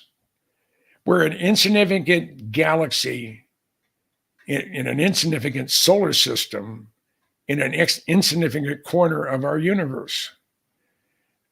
We have nuclear weapons. We have stealth airplanes. We put man on the moon. But according to Ed Mitchell, when we were on the moon, we were being observed by aliens. He said it, he said it in person. And this had to be 2007, 2008. I was working for the Museum of Flight, the Restoration Center there at Payne Field, and Tommy Cathcart, my boss, called me. He said, "Hey, I can't make it to the luncheon today at the Future of Flight. Will you take my place?" I said, "Sure." Yeah. So I get in there and I sit down. They had scratched out Tom's name, put my name in there. I didn't notice the guy sitting the name tag next to me. Next thing I knew it, this very nice gentleman sits down next to me, and he turns around and sticks his hand out and said, "Yeah, hi, I'm Buzz Aldrin." And I said, "I knew that when you walked in the room." So I introduced myself, and I said, "What's your stand on UFOs?" And he just started smiling, and he turned his back on me, and then came back a few seconds later, and he just sort of looked at me like, that's a question that I could answer, but I'm not going to. Yeah. So, but there's no explanation for some of the things that have happened in this world. You look at petroglyphs and hieroglyphics, both in Egypt and around the world. I mean, throughout the world, there are cave drawings and petroglyphs and rocks that we know are 10, 15, 20,000 years old, and they're depicting flying saucers or big-headed creatures with big eyes. I mean, even some of the paintings of the Renaissance, you look up in the sky and there are things there with beams coming down. Yeah. All your Greek mythology. What would the ancient man what kind of reaction would he have if there was an Apache helicopter up there and it's spewing tracers out of its 25 millimeter cannon? Yeah. I mean, that was Thor. He was throwing down thunderbolts, to destroy the enemy. Neptune, destroying ships. Hey, was Neptune's mode of transportation a nuclear powered submarine? I don't know. Yeah. But when you start thinking about it, when you start thinking about Greek mythology and the ancients, aliens come into mind. If you really open your eyes and be open about it. There's some people you talk about UFOs. Oh, that's all bunk. You're crazy. You're stuff like that doesn't exist. Well, they do to some people. Yeah. And again, like I say, Dave Fruloff chased one and it left him in the dust. And how do you explain that? You don't. And everybody says, well, majority of what we're seeing are man-made. And that I agree. If it has rivets, if it has seams, if it has red and green formation lights, more than likely it's a man-made vehicle. Yeah. But where in the hell they're making them? I mean, I know people at Northrop Grumman on the inside, on the Skunk Works, at Boeing. Those are the only three, and Raytheon, those are the only entities that have the technical capability to build a reproduction craft that can fly through space like a UFO. So right, it is. Next question. Umbraman wants to know, excuse me, has anyone made a Mercury drive similar to the Vimanas mentioned in Hindu Vedic scripts? Vedic. Oh,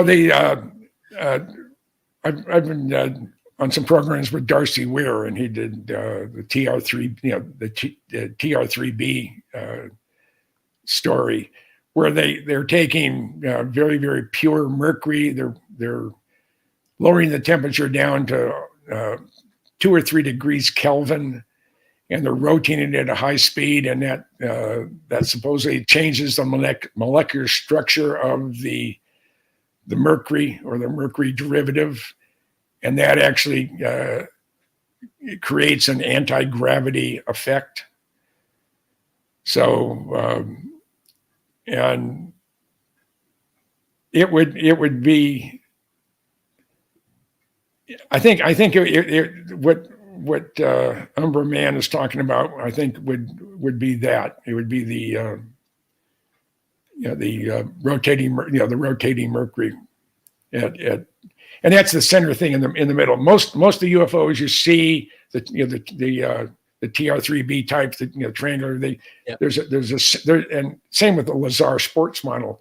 There's a device in the center which actually gives you your anti-gravity. Then the propulsion units are those balls or those lights on the corners. Right. That's speculation on my part and other people but it makes sense. Yeah. And those would be man-made. The TR3B that people have seen, and they're seeing them all over the planet, were more than likely man-made. Right. Next question. Does Jim think 0 point energy is being withheld from humanity? That's again from Umbraman. That is the, what did they do to the 80 some odd, not suitcases, trunks that Nikola Tesla had when he died? Yeah. They all came in. They were all retrieved, never to be seen again. I mean, he said we can draw energy pollution free from it's here. All you have to do is have a device to gather it. He developed. He was responsible for alternating current, which Europe decided to ignore because everything there is DC. But there's so many things that Tesla had developed that if we used it today, we would be energy independent. We'd be energy free. We'd be pollution free. Yeah. But the powers that be, you think the oil industry and all the oil cartels would be jumping for joy if all of a sudden we had the ability to create free, unlimited power? Yeah. No.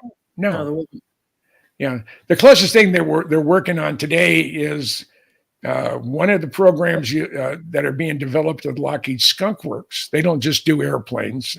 They did their stealth blimp, which is the P791, which is for sale. So if anybody in the UK wants a Lockheed Skunk Works stealth blimp, it's been deflated, it's been packaged up, it's ready for shipment. If anybody wants to purchase it, yes, it's available. Just contact the Lockheed Skunk Works and see where we can go to pick it up. You probably need a couple of big airplanes to haul the stuff in there, but we'll send Antonov in for it. Yeah, it's available. So mad. Yeah. And but when I was getting to in my 75 years of the Lockheed Martin Skunk Works, which is from Osprey, which is from your fine, and I really like what they did. They did a great job. Yes. I've had 5 different publishers. Sheffer Publishing did my B2 and my submarine books and my Blackbird book. But Osprey did my 75 years of the Skunk Works, and then my the Nuclear Navy Nautilus to Columbia class will be done. It will come out from Osprey later on this year as well. Brilliant. We'll put all the links to your books on the underneath. Yeah. Okay. All right. And they're available on Amazon, and it's on my 75 year of the Lockheed Skunk Works. The book weighs 5.5 pounds. Wow. So I mean, it's 384 pages and it's hardbound. Yeah. It's a heavy book, and there's a gentleman who lives in the UK, and I have to go back and look for his text. He asked me, he said, would you be willing to autograph one of those books and mail it to me? And I'm thinking to myself, it's going to cost him, $150. I mean, one for the book and then an equal amount for the postage. Yeah. So, I mean, I sent one off to a friend of mine in Canada. And it cost me $60 some odd to mail it to Canada. Yeah. So it's cheaper to hire a plane and just send it. Yeah. I mean, you're limited to weight on carry-on. I mean, because I went to a function and I had 3 of them in my backpack, and I'm leaning over like this, and some guys. So let me grab your pack. So I handed it to him, and he got hold of it, and it almost knocked him over. So what the hell's in there? I said, 3 books. Well, I can't be. Open it up, and sure enough, there was just 3 books. So, Yeah. Nice. But I'm very, very proud of my Lockheed Skunk Works book. Jeff Babion, who just retired as the vice president general manager of the Skunk Works, he said he has in his man cave, he has two treasures that no one's allowed to touch. My Blackbird book from Sheffer Publishing. It's 224 pages. It's 711 photos, of which over half of them never been in print. Wow. And he said the other one is his Lockheed Skunk Works book from Jim Goodall. So those are his two treasures, and I'm honored. Yeah. And I've had 4 heads of the Lockheed Skunk Works: Jack Gordon, Sherm Mullen, Rob Weir, and Jeff Babion all said that my Blackbird book beats everybody's out there. Yeah. I take nothing away from Paul Crickmore. He's done an incredible job, and he's got a lot more cooperation from Air Force than I ever did. And I don't know why. It may be because his close association with their operations out of Mildenhall. Yeah. When they were there. So, but he's a hell of a writer. Again, Chris Pocock is again another dear friend of mine. But he specialized in the U-2. And, right. And when I give my presentation at Beale on the 27th of this month, I'm going to ask the wing commander if I can get a ride to 70,000 feet in a U-2. Yeah. And all I can do is say no. Yeah. If you don't know, you don't ask, you don't know. Yeah. And the other thing is, a friend of mine who had 34 years at the Skunk Works retired. He did some consulting work, and then he sort of fiddle-farted around. And a buddy of his called him about a year ago, and he said, "Steve, I got a job for you if you want it." I said, "What's that?" "Director of Engineering at Virgin Galactic, Sir Richard Branson's operation." Yeah. And I've known Steve since '81. And we were talking last time I was talking to him. He said, when I got to Virgin Galactic, they had a booklet or a book on Virgin Galactic. All the photos and whatever they supplied, and plus a lot of the text. But the author did a terrible job. He put his own opinions in it, his own political opinions in it. Yeah. And we are not happy with it at all. And I've showed the powers that be from Branson on down. Yeah. My books on the Blackbird, on the B-2, and on my Skunk Works book and the whole bit. And he said, when the time comes and they're ready to redo the book, I will probably have an opportunity to bid on it. And what I'm going to request is you pay me X number of dollars for the book, which is worth a lot more than that. But how about a ride to 62 miles in one of your flights? Yeah. From Virgin Galactic. So I don't know if that will happen. I don't know if I'll have that opportunity to ask, but I'm going to. I mean, it's the same as getting a ride on a fast attack submarine going from Bremerton, Washington to Pearl Harbor. He said, "Well, you're not a sailor. You don't have a clearance." I said, "Yeah, but I had one." Which doesn't count. But hey, if you don't ask, you'll never know. Oh. I mean, like when I asked Jeff Babion, how much alien technology is used in any of their programs. Yeah. I think, and he said, to his knowledge, none. He said, I'm not, said there may have been something built here that I'm not clear just to know about. Yeah. Yeah. He said, my job is not to look in the past. My job is to look to the future. Yeah.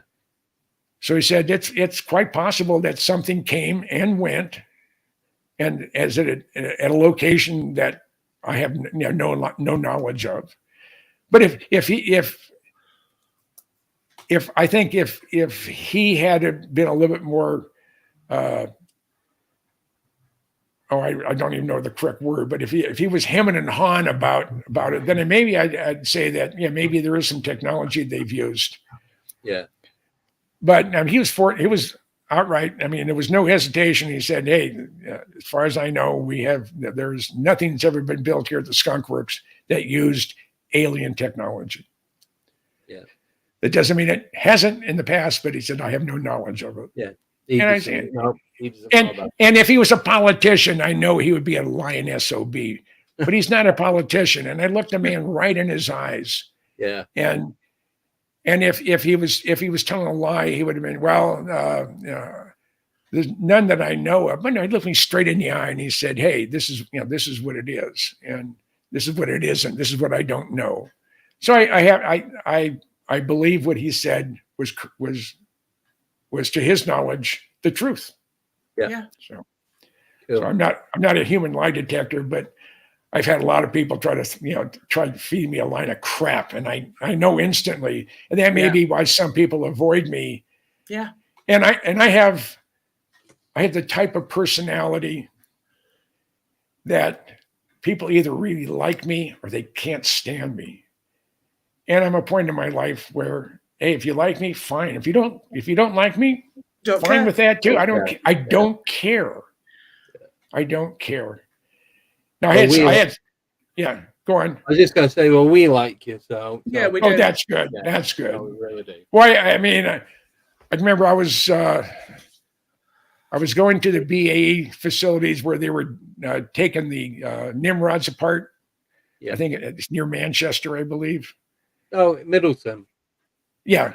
Yeah. And it was because you drive right by the facility and you never know behind these trees is a huge airfield and a production facility and everything else.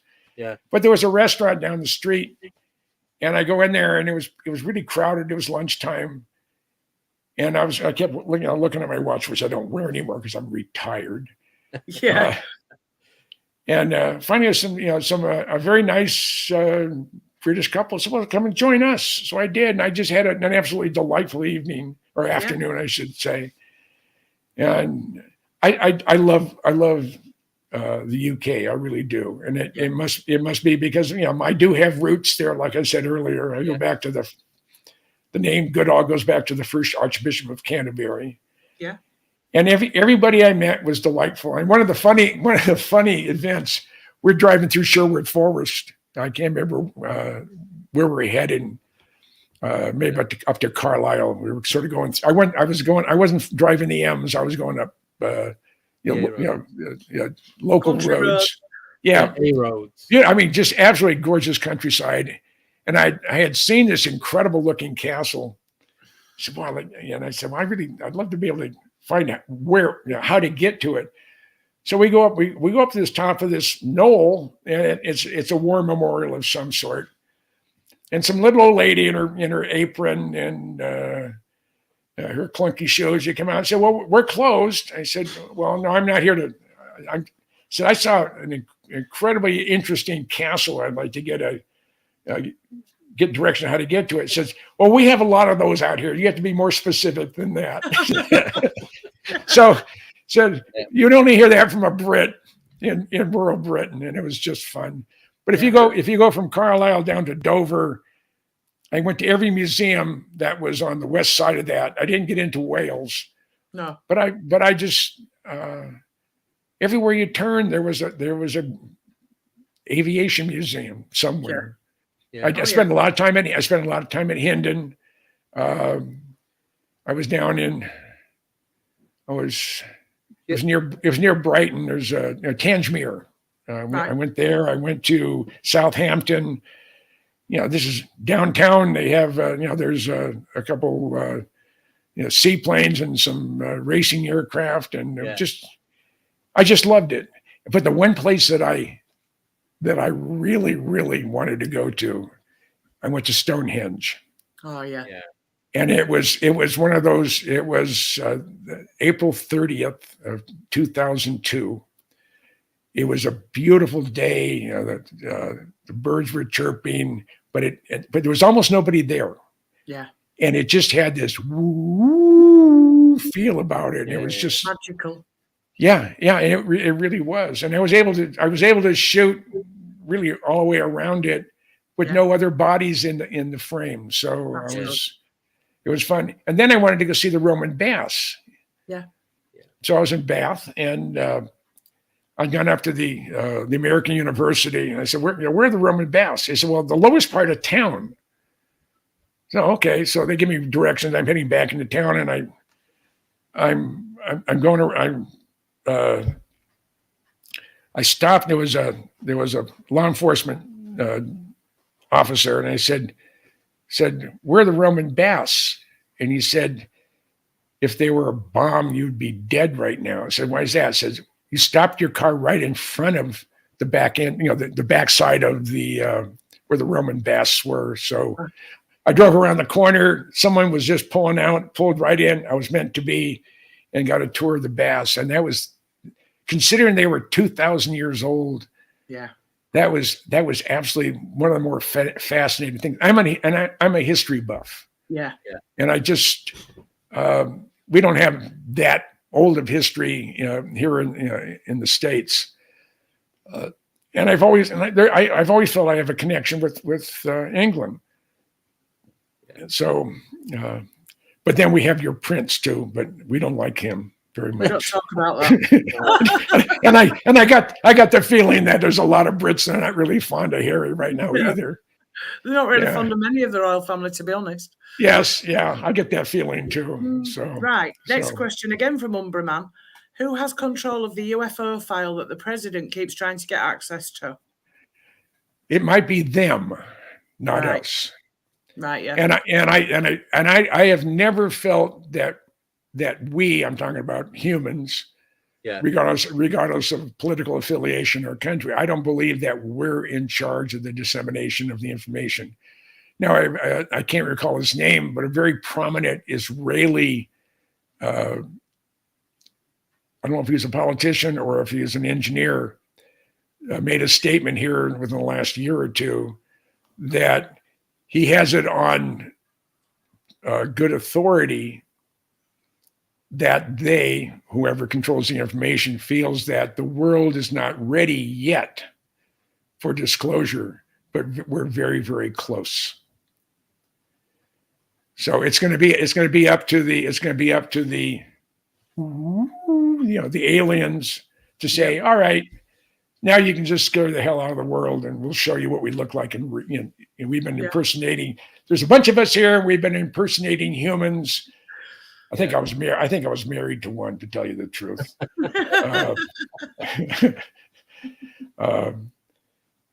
But I think that I hopefully it'll be.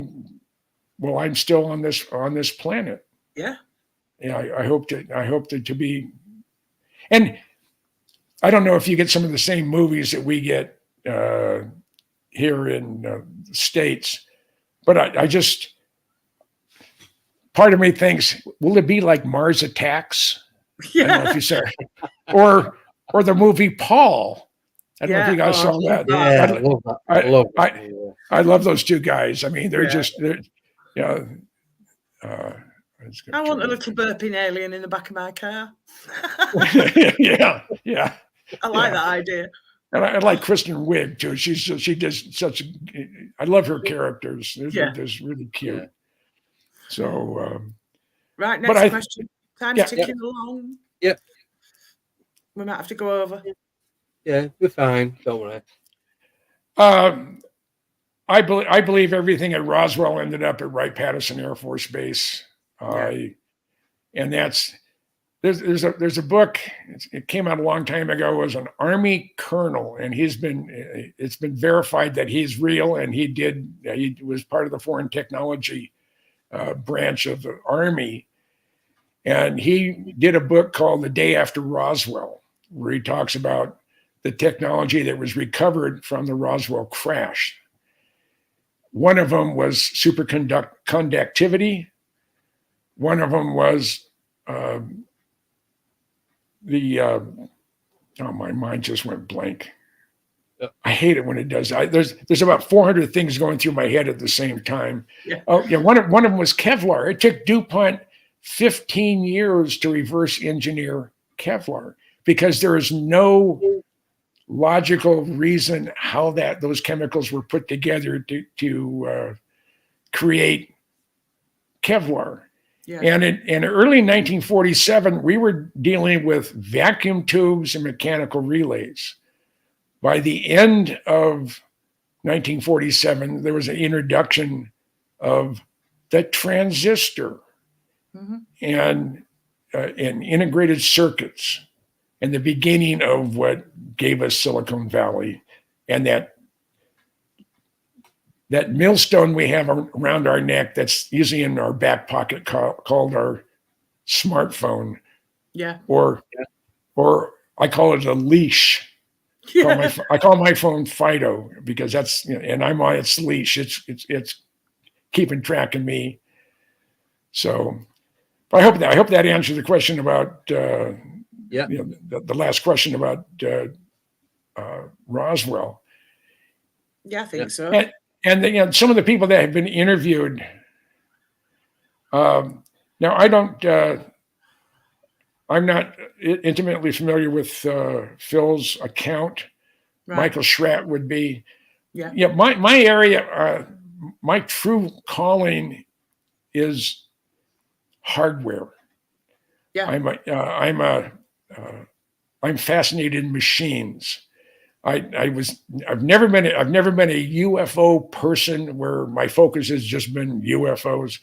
My focus has always been things that our government won't tell us. Yeah. And what are we doing in the areas of aviation, whether it be space, whether it be low observable, whether it be high speed flight, or whether it be man-made flying saucers. That's where my passion is. Yeah. So. Umbraman, does Jim believe portals, stargates were part of the reason for Iraq invasion and war in Libya? Also, what is Jim's view on Dan Burish and J-Rob time travel? I believe it's all possible. I mean, there's. They say if you go fast enough, you can actually go back in time. Yeah. I don't know if that's real or not. There's just too many unknowns, and when my dad was a mad scientist, he had an IQ of above 175. He went to school at Caltech. He was an Army officer. But when he was growing up, when he was 11, 12 years old, my grandmother, his mom, took his Buck Rogers comic books away from him. Said, "This is all silly." And my father looked at his mother and he said, "Mother, before you die, you will see man walk on the moon." This is 1930, 33, 34. Yeah. Yeah. The day Neil Armstrong set foot on the moon, the phone rang. My dad picked up the phone. It was his mother apologizing for not believing him, 30 some odd 40 years earlier. Yeah. That man would land on the moon.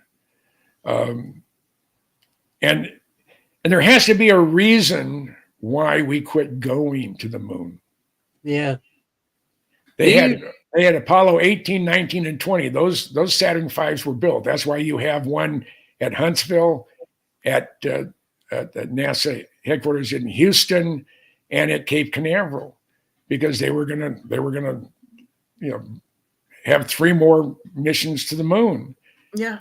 Yeah. But do you just quickly, do you think that we actually went to the moon? Yeah. I mean, there's too many people.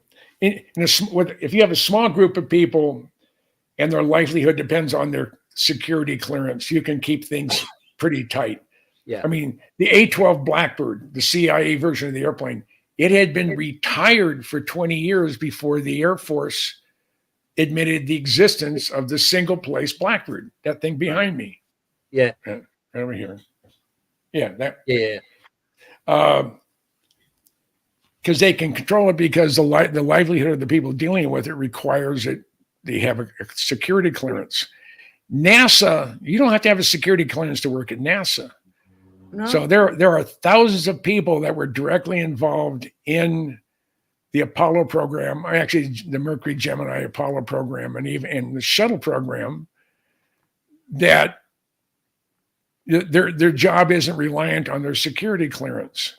So they can't use that as a sword hanging over your head. Or if you say anything, we're not gonna prosecute you. We're just gonna make sure you never get a job where it requires a clearance. And if your entire world has revolved around having a Q clearance or higher, and all of a sudden you don't, you're screwed. Yeah. So that's how they have, over the years, how they have kept people from talking and bragging about it. A comment that one of the early F-117 guys told me, I get my first book ever was a book I did with Bill Sweetman on the F-117. And I was at a Blackbird reunion, and a guy came up to me. He said, I worked on the Blackbirds, the U-2s, and the F-117. And I couldn't say anything about the F-117 to my family. But when your book came out, I was able to say, I can't comment on it, but read Bill Sweetman and Jim Goodall's book on the history and development of the F-117. And that'll probably give you an idea why I wasn't around for weeks on end, and you didn't know where I was at, and I had no way of getting hold of you. Yeah. So I think that's one reason why some of my books have been popular, because they do talk about programs that the guys who actually worked on them couldn't talk about or wouldn't talk about. So that's a way of telling the people that they wanted to tell what they was actually doing. Yeah. This is what I did. Yeah. And I had another thing, and I also do books on submarines. I covered the Los Angeles class, the 688 and 688I subs on my volume 1 book from Sheffer Publishing. Volume 2, I covered the Seawolf and Virginia class submarines. These are full color from the reactor bulkhead forward. I cover every area of the submarine, construction, dry dock, maintenance, you name it. And I had a guy send me an email. He got my book on the on this Seawolf, because I was shooting the Connecticut, which is their identical boats. And he said, we were never allowed to have a camera on board the sub and to shoot inside the sub when we go off tourist type stuff. Yeah. But I was able for the first time to show my kids where I sat on the sonar, in the sonar section of the USS Connecticut. Said I sat there for 2.5 years worth of patrols before I went to another sub. Yeah. So, and there's, and I don't think they wanted me to be sitting there when the picture was taken, because they did erase that photo, but somehow the other smart device I had in my camera, I had 2 SD cards. Oh, for some reason they didn't see that one. I don't know why. But, Oh dear. it was purely an accident. It's purely Yeah. A good accident. Yeah. That's listening to what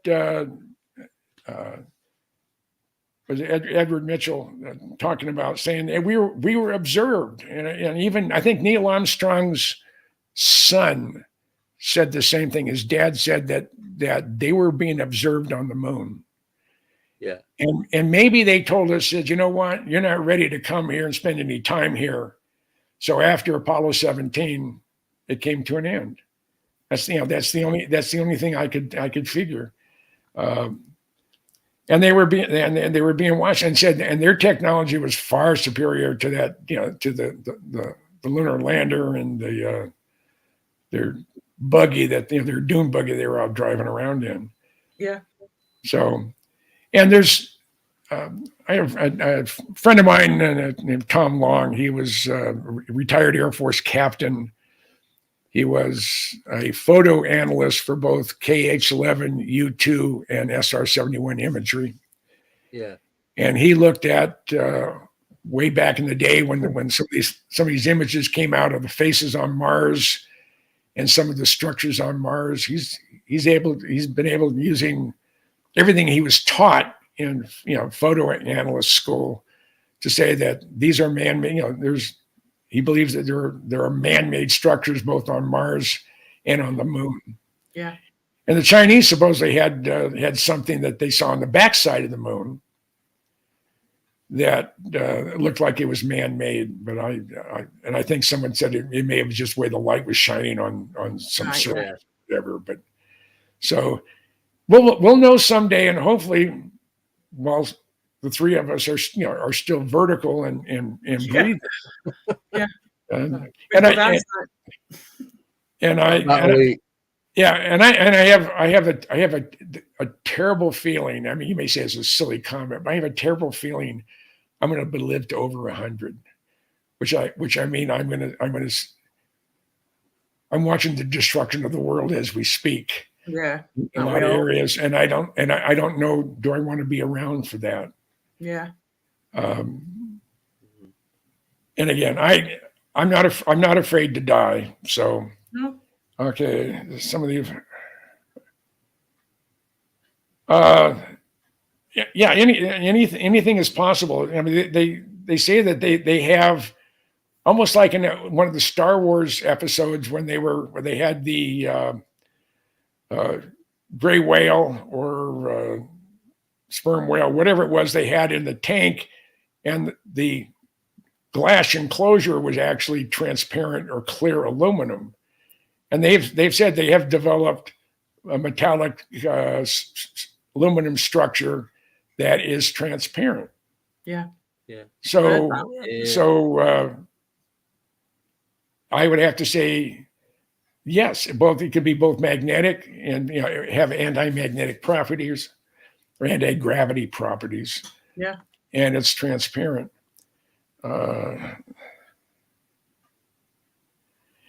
The lights, the lights of Phoenix, the Phoenix lights, I think our 20th anniversary was this year, or maybe it's the 25th anniversary. There's, I saw a video, it was taken with an iPhone, and it was at, it was down in Laughlin. It was a disclosure in the desert, I think it was. Yeah. And for the life of me, I'm terrible on names. I never forget faces, but I'm terrible on names. But they were photographing these triangular lights going through the clouds and whatever. Yeah. But when she looked at, and she was doing it with her a brand new iPhone 13, and when she went home and forwarded the images to her computer, the iPhone saw the triangular craft. I mean, you could actually see the craft, but you can see stars behind it. Right. You can see the physical structure. You can see the three corner lights, but you can see through it. The United States military, Department of Defense, they've been working on active camouflage since the 1950s, probably going into World War II, 1940s, using lights to shine that has the same brilliance of the lights behind, and you just sort of disappear. Yeah. But they've been working with active camouflage for a long time. And technology that you and I see in the commercial products, like a smartphone or a folding phone or some new high-speed computer, that's about 10 or 15-year-old technology as far as what secret programs are utilizing today. Nothing in the consumer electronics area is cutting edge compared to what we don't know what we have. Yeah. And that's the final question for tonight from Richard Crooks. What are Jim's thoughts on the Nazi bell? Well, we had the Roswell crash. Why couldn't the Nazis have the Nazi bell? I mean, I've seen photos that appeared to be real. Yeah. We were not the only ones that were retrieving crashed craft and such. I mean, that stuff has been going all over the planet. So, and I'm sure the Russians have spacecraft, alien craft. Yeah, the thing about the Russians, and of course Ukraine is proving it, they aren't such a big bad bully on the block anymore. When they can get their ass beat by the citizens primarily, I mean the locals. And everything. When they've lost so many main battle tanks, they went back to the manufacturer, which is in Ukraine. All the parts are made in Ukraine. Everything is made in Ukraine for the Soviet Union. when it was just part of the Soviet Union. And now all the technology that was in the Ukraine is all the spare parts to make tanks, all the spare parts to make engines. Yeah. It's all made in the Ukraine. Yeah. And of course, Russia has been hurting really bad for the last 20 years, actually longer than that, but pretty much for the last 20 years, where they needed $130 a barrel oil to maintain their standard of living. And of course, it was down to in the high 20s or low 30s there for a number of years. It's about half of what they need to maintain. But when they went to their tank manufacturer, he said, well, we won't be able to start building new tanks for another 2 years. You're going to war and you're losing all these tanks, and you don't have the ability to build them because the parts are made in the Ukraine. Yeah, go figure it. I mean, that didn't take Albert Einstein to figure that out. That if you're bombing and trying to kill the various, the same people that supply all the parts for your war machine, that wasn't a really, really good move. Yeah, I was going to say it wasn't a smart move, was it? Not really. Not really. So right. And on that note, we've hit the 2 hours and 15 minutes mark. That's gone so quick. Yeah. Anytime the two of you want me back, Definitely. I've had a delightful afternoon. And thank you for coming on. It's been brilliant, and I know you've got much more to tell us anyway. But no, it's just fun. I enjoyed it, and again, I know, Andy, I know you were a little bit nervous this morning when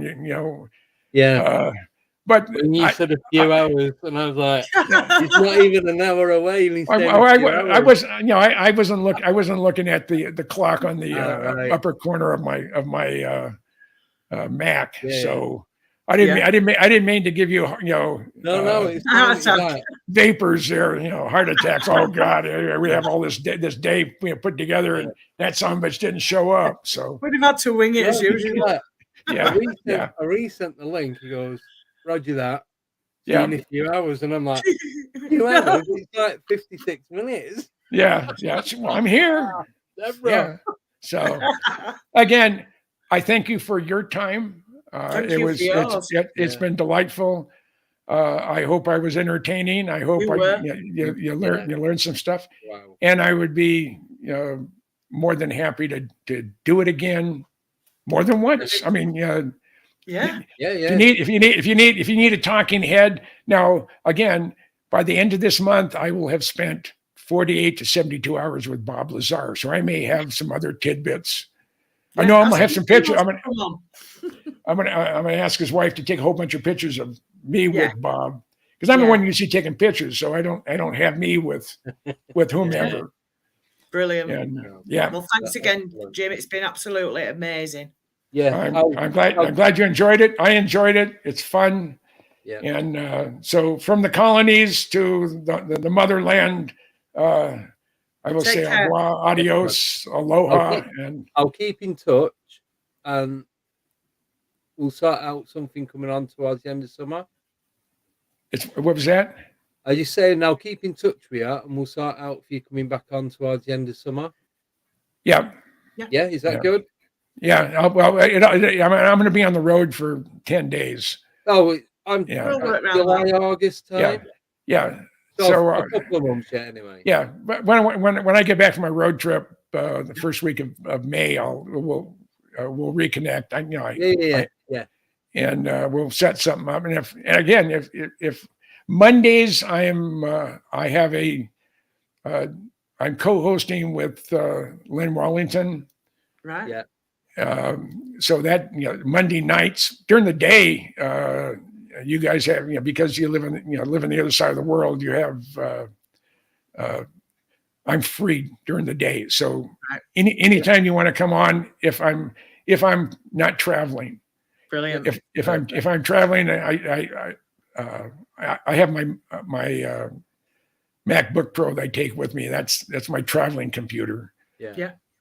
So I always bring my microphone. I always bring my headset. Yep. So that'll work good. Again, Andy, Deb, it's been an absolutely delightful 2+ hours. You too. And Really to all enjoyed to everybody that's listening to this in the United Kingdom, it's a beautiful country. I look forward to coming back again one of these days. And you've But been most welcome. but it won't I won't travel if I have to wear a mask Yeah. for 10 hours. No. And I'm one of those that I'm not going to get jabbed with the poison. No. I don't.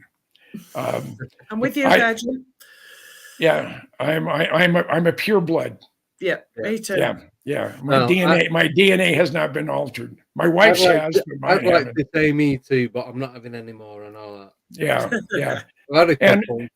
And I know there's too much stuff out there that bothers me. Yes, me too. Yeah. So, Definitely. all right. Right. You all take care. You have a You wonderful. too. You have a wonderful weekend, and You Me too. too. Yeah. And we'll And, speak soon. and we'll talk again. Yes, we will. Right. Definitely. Thank you so much. Thanks a lot, Right. Jim. Take care. Take care. This was a lot of Bye. fun. All right. Bye-bye. Bye. And thanks a lot, everyone, for watching and listening. Yes, thank And you. we are back next week with. Who are we with, Deborah? Fee This is Ward, where she messes up. She Steve never Ward. knows. Bob Ward, Steve Ward, somebody Ward. Steve Ward. Yeah, I said Steve Ward, you see. You just don't listen to me. I do, but I just I've got to get this. I'm sorry, I'm not playing with my boobs. I'm just getting Right. my Oh, eyes. yeah, back. What's going on there? Right. Have you finished now? I have got no wet patches. Right. So, for everyone that was listening to that last bit, then, going to be back in contact with Jim, as he said he's doing that 10-day tour. Yeah. Once he spoke with Bob, and there's another person he mentioned. Is it Ben Rich? He's meeting up with them. He's about. I think he said there's about 20 of them that are meeting up. Yeah. But once he's met up with them, he's going to do this tour and this conference and that, which is over 3 days. Yep. I'm going to get back in contact and hopefully get him back on in July. I think it's going to be July. Yeah. Middle to end of July. So he'll have a lot more to talk about. And I've asked him to ask Bob a couple of questions, and hopefully he's going to record it and give us that as well. It'd be nice if Bob would come on. I've asked him. I actually asked him if he'll ask Bob to come on. Excellent. So Let's keep he fingers does- crossed. if he does, he does. If he doesn't, I tried. Yeah, Don't you shoot the did. messenger. So I've done everything in my powers that I can without actually asking Himself. that. Yeah, himself. So massive thank you to everyone. Yeah, thank you. Next weekend, so we've got Steve Ward on the Friday.